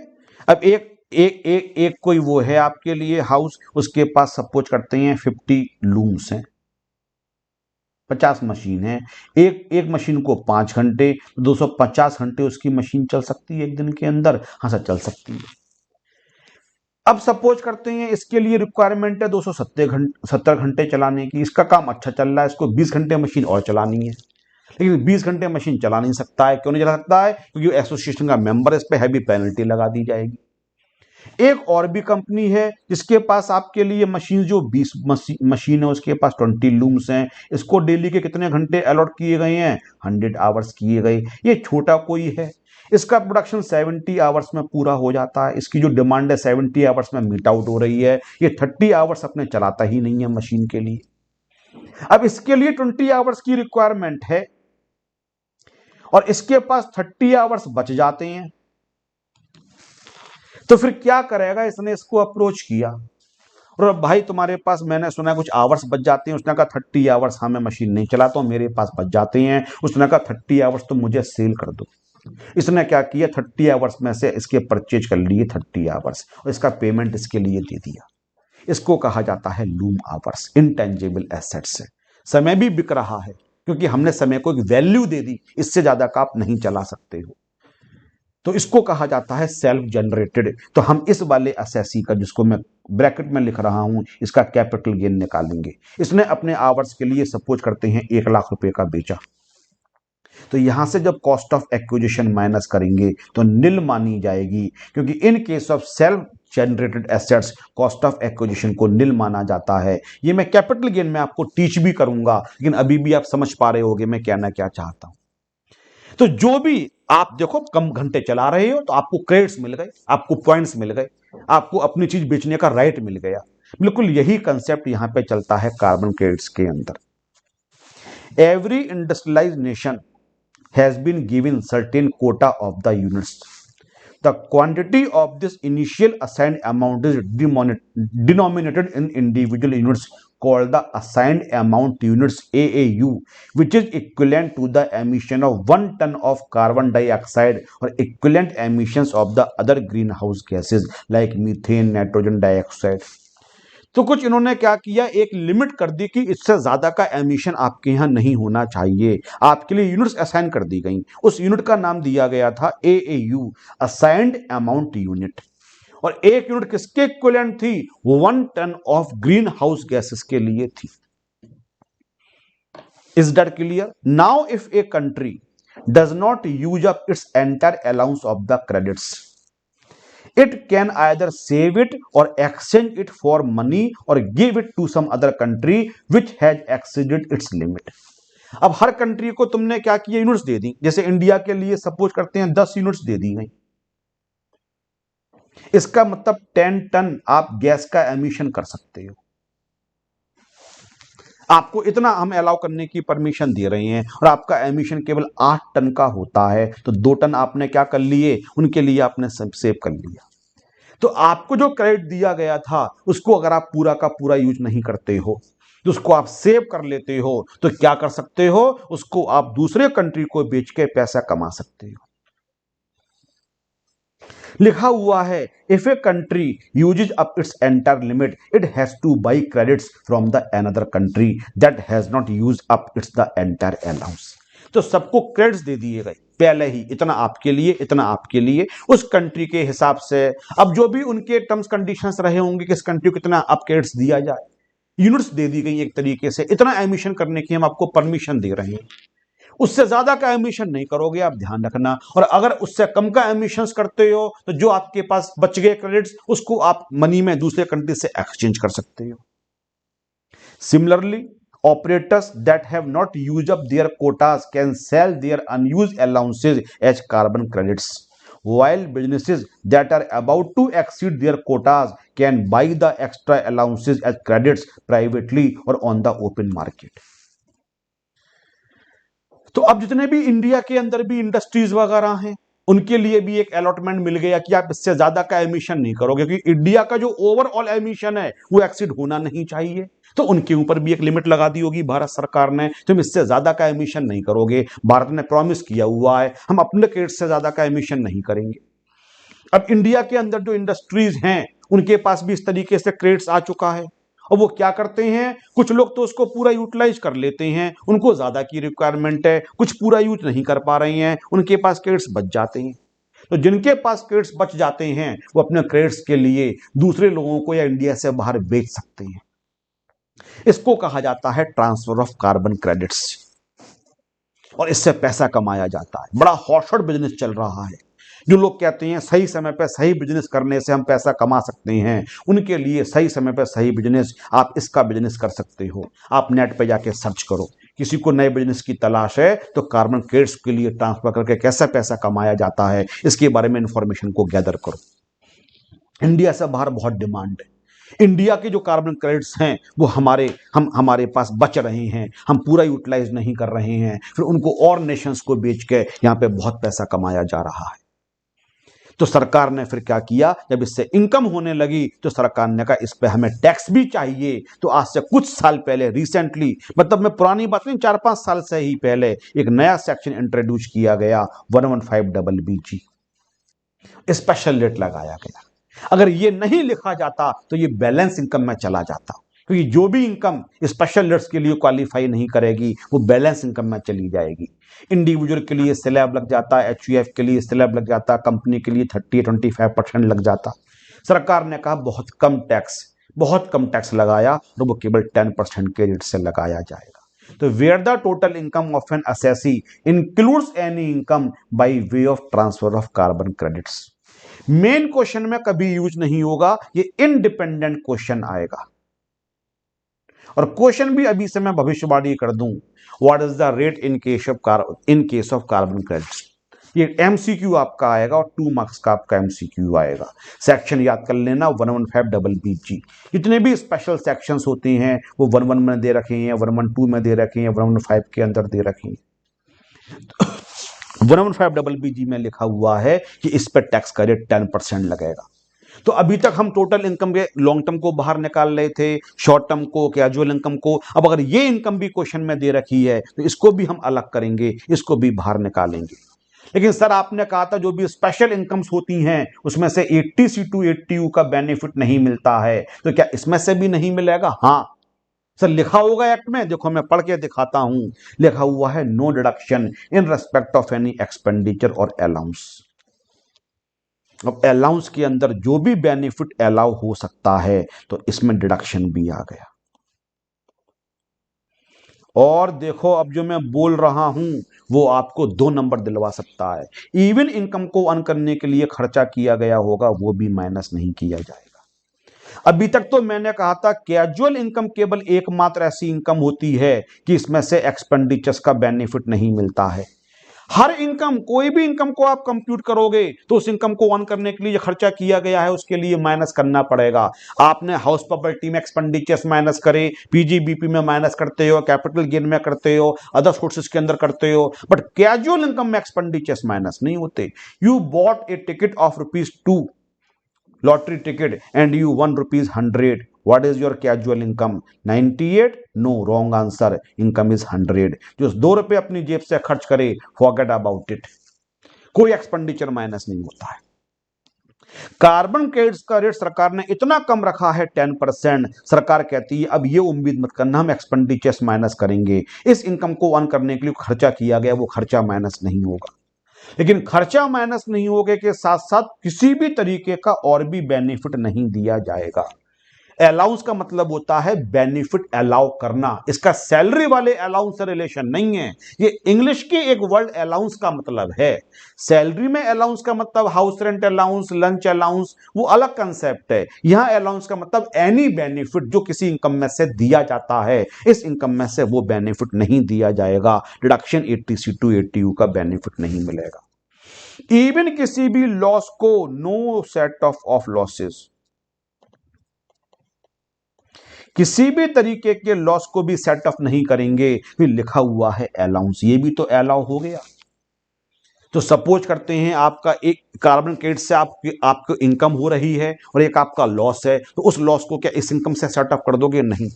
कैजुअल इनकम में से भी कोई लॉस सेट ऑफ नहीं होता है किसी भी तरीके का, और कार्बन क्रेडिट्स की जो इनकम होगी इसमें से भी किसी भी तरीके के इनकम को सेट ऑफ नहीं किया जाएगा। नो, इस इनकम में से किसी भी तरीके के लॉस को सेट ऑफ नहीं करेंगे।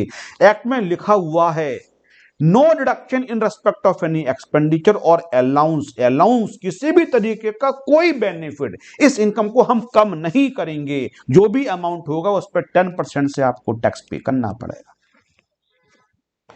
तो अगर मैं आपको बोलता हूं कि कार्बन क्रेडिट से इनकम आपकी होती है 5 लाख रुपए की और एक्सपेंडिचर आपने किया था 2000 रुपए का, तो बताओ कितना टैक्स पे करोगे? तो आपका टैक्स निकल के आएगा 5 लाख, और 5 लाख का 10% it comes 50,000।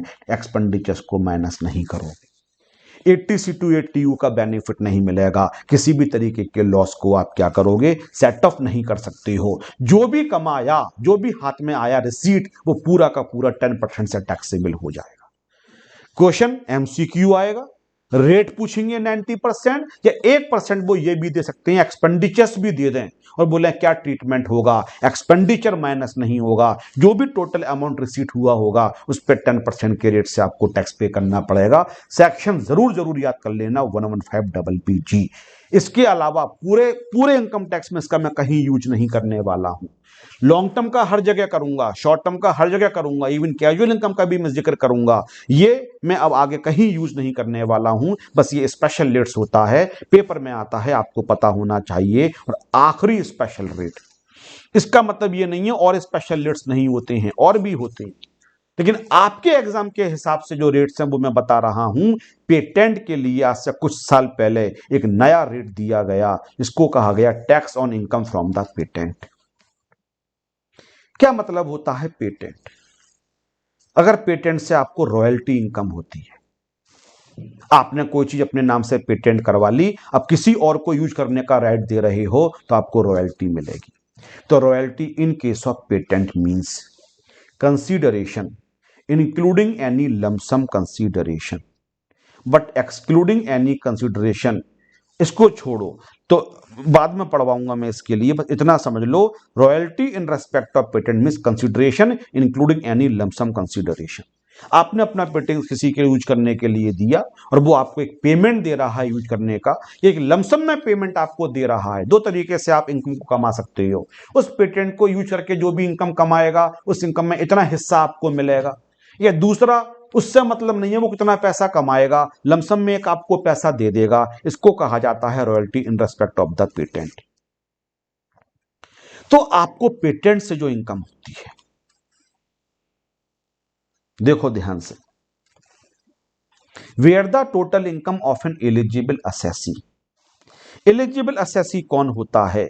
Means a person resident in India and who is a patentee. ये रेट केवल रेसिडेंट के ऊपर लगेगा और जिसके नाम से पेटेंट है वो पेटेंटी कहलाता है। तो इंडिविजुअल कोई भी हो, लेकिन वो इंडिया का रेसिडेंट होना चाहिए, तभी ये वाला सेक्शन एप्लीकेबल होगा, और उसके नाम से पेटेंट होना चाहिए। तो क्या लिखा हुआ है, where the total income of an assessee includes any income by way of a royalty in respect of a patent developed and registered in India. वो पेटेंट इंडिया में डेवलप किया गया हो और इंडिया में रजिस्टर्ड भी हो। तो डेवलप्ड का मतलब क्या होता है, 75% of the expenditure incurred in India by the eligible SSC for any invention in respect of any patent is granted under the patent act 1970। तो अगर किसी इन्वेंशन को करने में जो खर्चा हुआ है उसमें से 75% इंडिया में किया गया है तो उस इन्वेंशन को इंडिया में डेवलप्ड माना जाता है और इंडिया में फिर उसका रजिस्ट्रेशन करवा लो। इंडिया में पेटेंट का एक्ट का नाम है पेटेंट एक्ट 1970। जब आप कुछ बुक्स वगैरह लिखते हो तो फिर आप उसका करवाते हो कॉपीराइट, कॉपीराइट पे भी रॉयल्टी मिलती है। तो कंफ्यूज मत होना, यहां कॉपीराइट की रॉयल्टी की बात नहीं कर रही है, यहां पे पेटेंट की रॉयल्टी की बात चल रही है। पेटेंट इन्वेंशंस का होता है और जो लिटरेचर होता है, जो बुक्स होती हैं, उनका हमेशा कॉपीराइट करवाया जाता है। तो if you are a scientist, आप कोई भी नई चीज इन्वेंट करते हो, आप डॉक्टर हो, इंजीनियर हो, साइंटिस्ट हो, कोई नई चीज अगर इन्वेंट करते हो, अगर आप ऐसी कार बनाते हो जो पानी से चल सकती है, हवा में उड़ने वाली आप कार बनाते हो।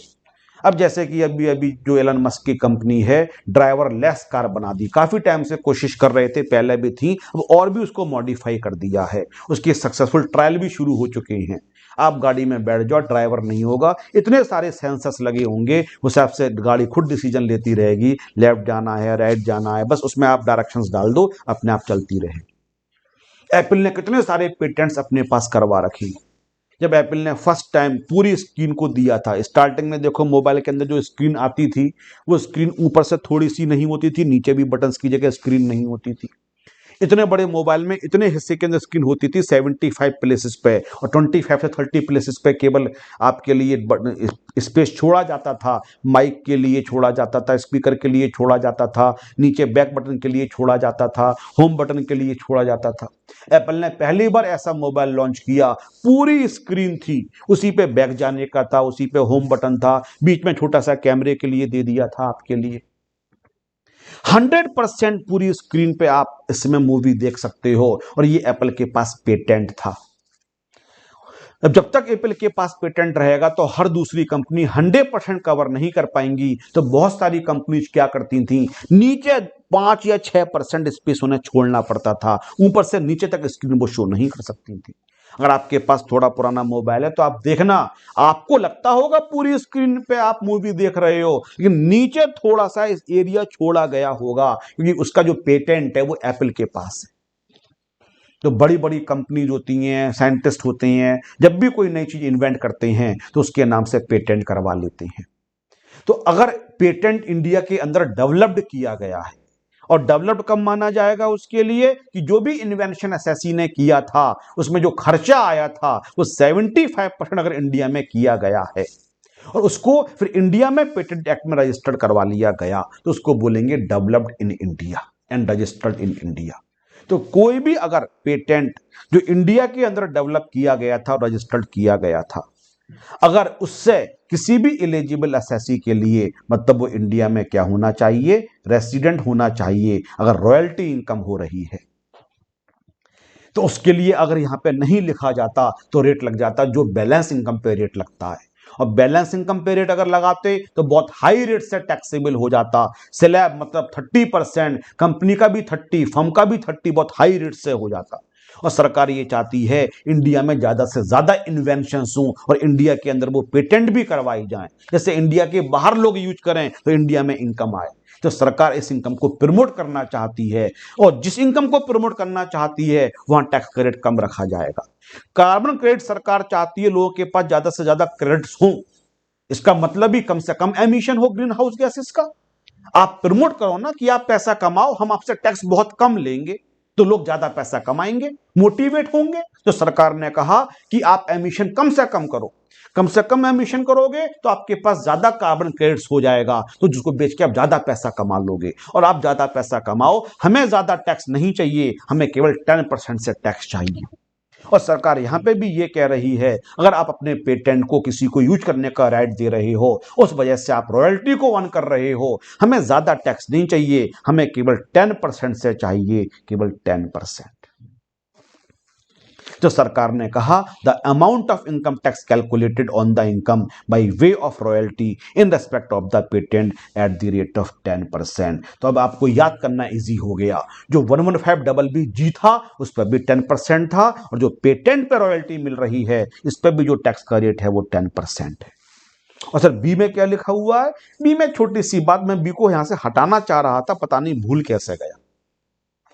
हमेशा लिखा जाता है एग्रीगेट। कोई आपसे पूछे कि लॉन्ग टर्म कैपिटल गेन मेरा 2 लाख रुपए है और पीजीबीपी मेरी 7 लाख रुपए है, मेरी जीटीआई 9 लाख रुपए हो गई। डिडक्शंस इस क्वेश्चन में निल मान लेते हैं, टोटल इनकम 9 लाख। तो बताओ मेरा टैक्स कैसे निकालोगे? तो मालूम है क्या बोलेंगे?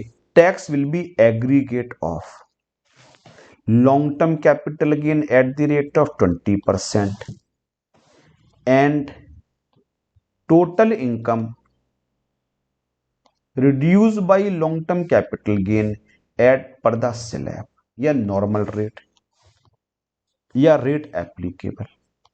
क्या लैंग्वेज समझ में आई जो मैंने बोला? अगर मैं पूछूं इस इनकम पर टैक्स कैसे निकालोगे, तो बोलोगे मैं टोटल इनकम पे, तो बोलोगे aggregate of long term capital gain will be 20% and the income reduce by long term, जो बच जाएगी वो जो एप्लीकेबल रेट होगा उससे निकालेंगे, और एप्लीकेबल रेट क्या हो गया? स्लैब, उससे निकालेंगे।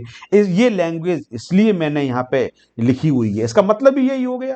तो कह रहे हैं अगर टोटल इनकम के अंदर रॉयल्टी इनकम है तो क्या करो? तो कहते हैं जो रॉयल्टी इनकम है उस पर तो 10% लगा दो, an amount and income tax which the assessee would have been chargeable had का मतलब इफ होता है, if his total income reduce by the income refer to in clause A, और टोटल इनकम में से जब रॉयल्टी इनकम को minus करने के बाद जो बच जाएगा उस पर वो रेट लगा दो जो होना चाहिए था, which would have been chargeable का मतलब जो होना चाहिए था।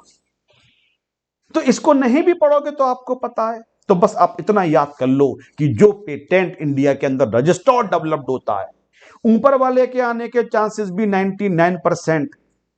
कहां गया? मैं जब बोलता हूं 99 तो मैं केवल हवा में तीर नहीं मारता हूं, बहुत सोच समझ के बोल रहा हूं, बहुत सोच समझ के, और इसके आने के चांसेस भी 99%। मैं 10 ईयर्स करवाऊंगा, आप बोलोगे सर आप ठीक कह रहे थे, ऑलमोस्ट हर पेपर में इनके बारे में क्वेश्चन पूछा जाता है और रेट ही पूछा जाता है। रेट कितना होता है? 10%।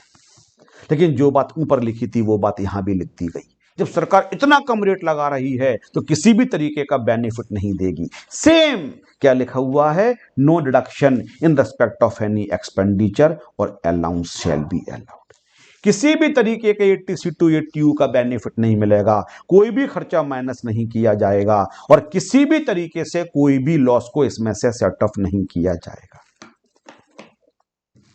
इसको कहा जाता है tax on income from the patent, और असेसी के पास ये होगा कि इसमें से वो किसी भी तरीके के खर्चे को माइनस नहीं करेगा। इसके बाद आता है रूल 5G। हालांकि पहले मैं नहीं देता था, पिछले साल से मैंने देना शुरू किया। 115 जो अभी अभी एफ पढ़ाया, इसके लिए मैंने बनाया रूल 5G पढ़ाना शुरू किया। असेसी को पहले बताना पड़ता है कि वो इस सेक्शन के अंदर जाना चाहता है या नहीं जाना चाहता है। सर अगर नहीं जाएगा तो फिर बैलेंस इनकम में चला जाएगा, रेगुलर इनकम से टैक्स पे करेगा। अब कोई कंपनी है, इंडियन कंपनी है, मैं तुम्हें जो एग्जाम्पल दूंगा वो तुम्हें नॉलेज के संग खुशी भी देगा। किस तरह एक नई चीज हमने सीखी, इंडियन कंपनी हमेशा इंडिया के अंदर रेसिडेंट होती है। ये पेटेंटी भी है। पेटेंटी का मतलब जो आपका पेटेंट है वो इसके नाम से है, तो मैंने लिख दिया developed and registered in India.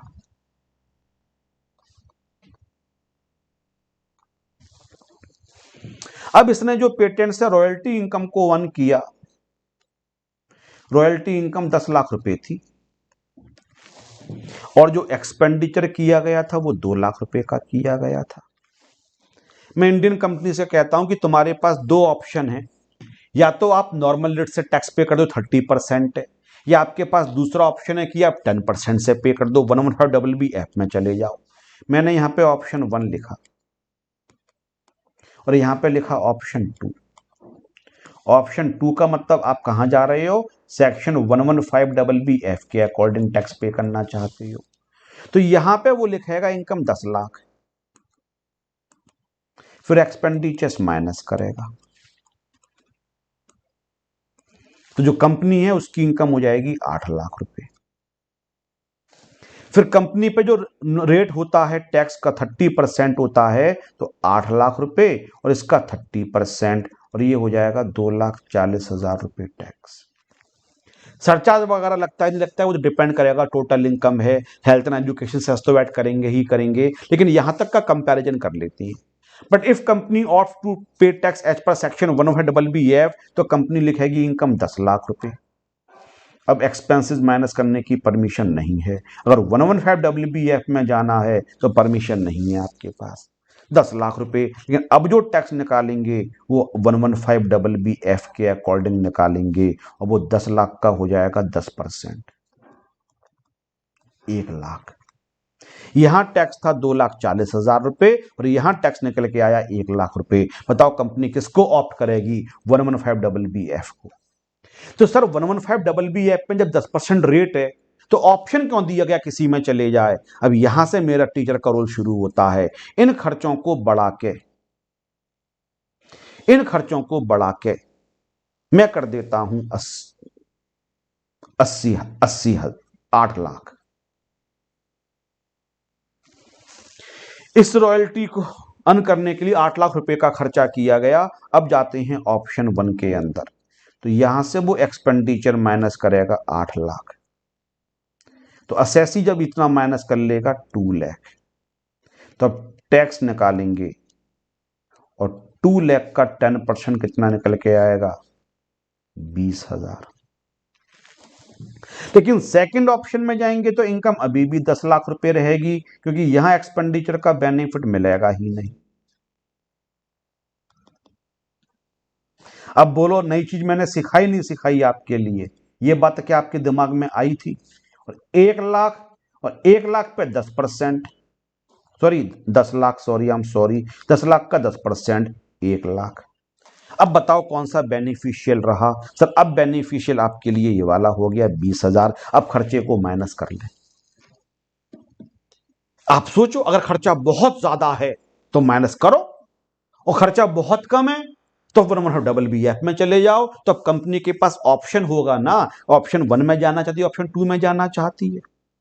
तो सरकार ने कंपनी के कहा कि तुम्हारे पास ऑप्शन होगा कि अगर आप चाहो तो 115BB ऐप में जाओ और नहीं चाहते 115BB ऐप में नहीं जाओ। तो ऊपर सरकार ने यही लिखा हुआ है कि असेसी हैज द ऑप्शन। लेकिन अगर आप जाना चाहते हो, डिसाइड आप कर लो, लेकिन जिस साल भी जाना चाहते हो उस दिन आपको फॉर्म नंबर 3 CFA भर के देना पड़ेगा। और वो कैसे देना पड़ेगा, इलेक्ट्रॉनिकली देना पड़ेगा। आपकी सिग्नेचर डिजिटल सिग्नेचर होने चाहिए। आपके पास एक इलेक्ट्रॉनिक वेरिफिकेशन कोड जिसको OTP कहते हैं वो आएगा। ये सब फॉर्मेलिटीज पूरी करनी पड़ेगी।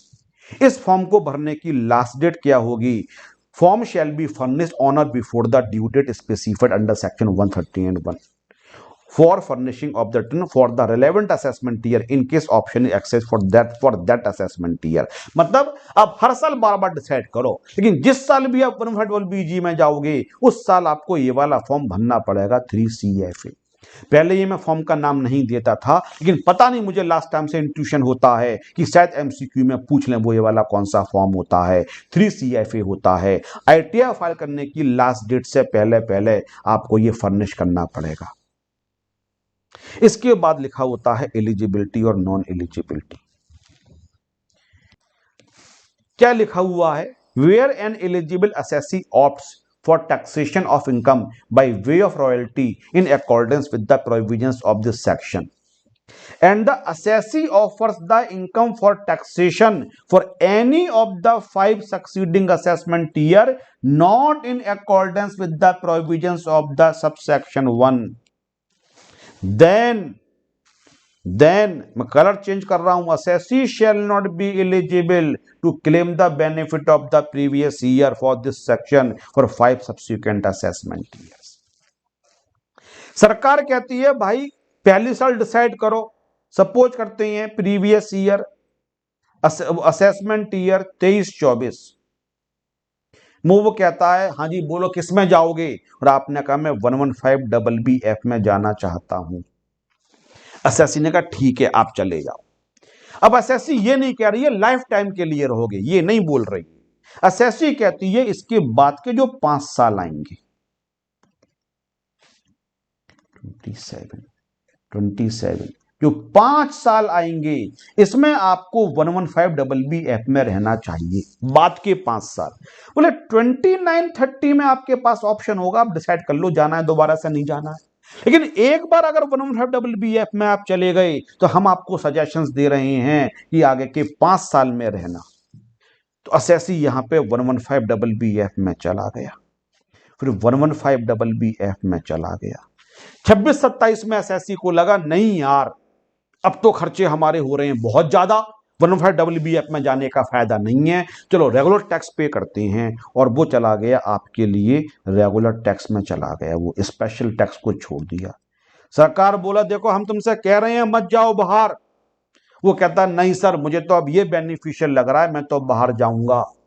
बाहर चला गया, जिंदगी भर के लिए रास्ते बंद नहीं होंगे, आगे के 5 साल के लिए रास्ते बंद हो जाएंगे। 27-28, 28-29, 29-30, 30-31, 31-32, इन 5 सालों के लिए not eligible for section 115BBF।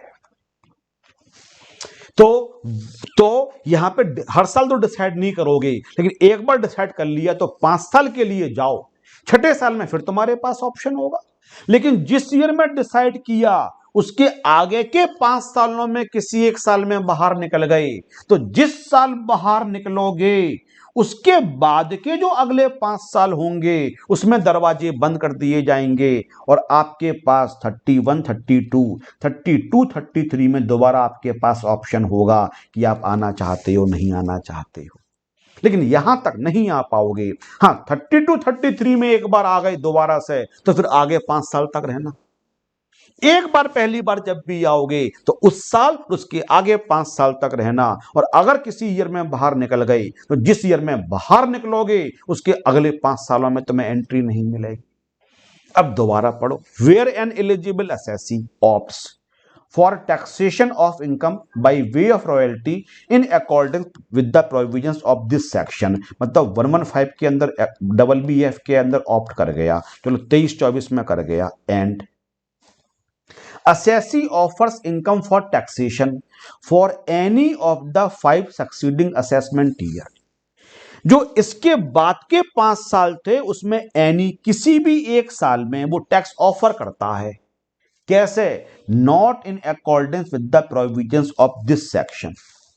तो वो इस साल में 26-27 में क्या करता है, वो 115BBF के अलावा किसी और तरीके से रेगुलर टैक्स में ऑफर करता है, तो क्या कॉन्सिक्वेंस होंगे देन, तो क्या होगा, assessee shall not be eligible to claim the benefit of the provisions of this section for the 5 subsequent assessment year. तो जिस ईयर में बाहर निकला था उसके बाद के जो सब्सिक्वेंट 5 ईयर्स होंगे, अब इसमें वो दोबारा 115BBF में नहीं आ सकता है। He will not be eligible to pay tax as per the provisions of the 115BBF।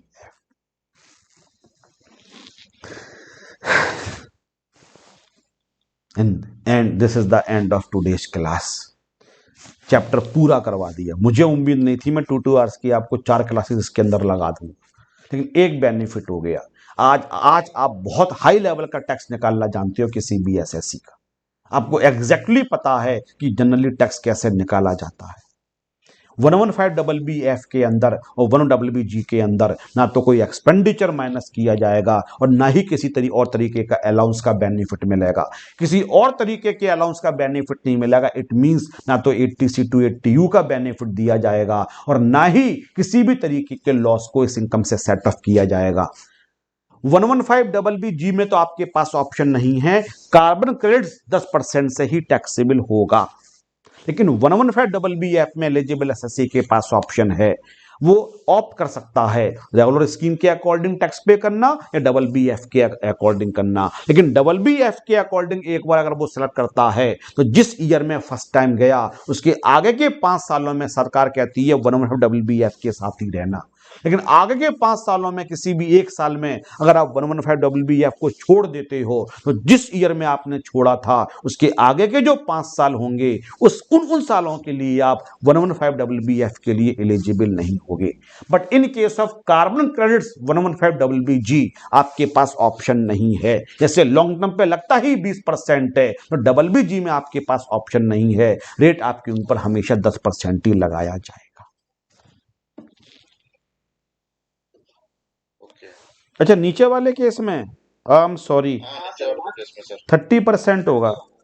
Yes yes yes yes yes yes even then it is lower than the, but you are right, it is 60,000। तब भी ये beneficial है, अभी भी ये beneficial है।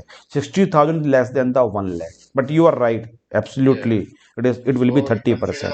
तो मेरे को ये 10% कहां से दिया? जैसे ही कंफ्यूजन हो आप इमीडिएटली उसी समय आप चैट बॉक्स में लिख दिया करो, सो दैट मैं उसी समय अपनी, देखो मेरे मुंह से भी कई बार गलत निकल जाता है क्योंकि इतना सारा पढ़ाते हैं, कभी पेन से गलती हो जाती है। आप तो इमीडिएटली आप चैट बॉक्स में लिख दो, मैं इमीडिएटली करेक्ट कर लिया करूंगा। नाउ आपका डाउट इज क्लियर ना?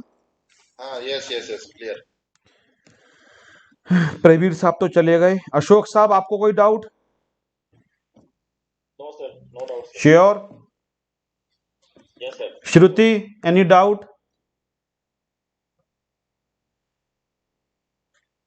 ओके बेटा, good night. Good night sir. Good night, good night, good night.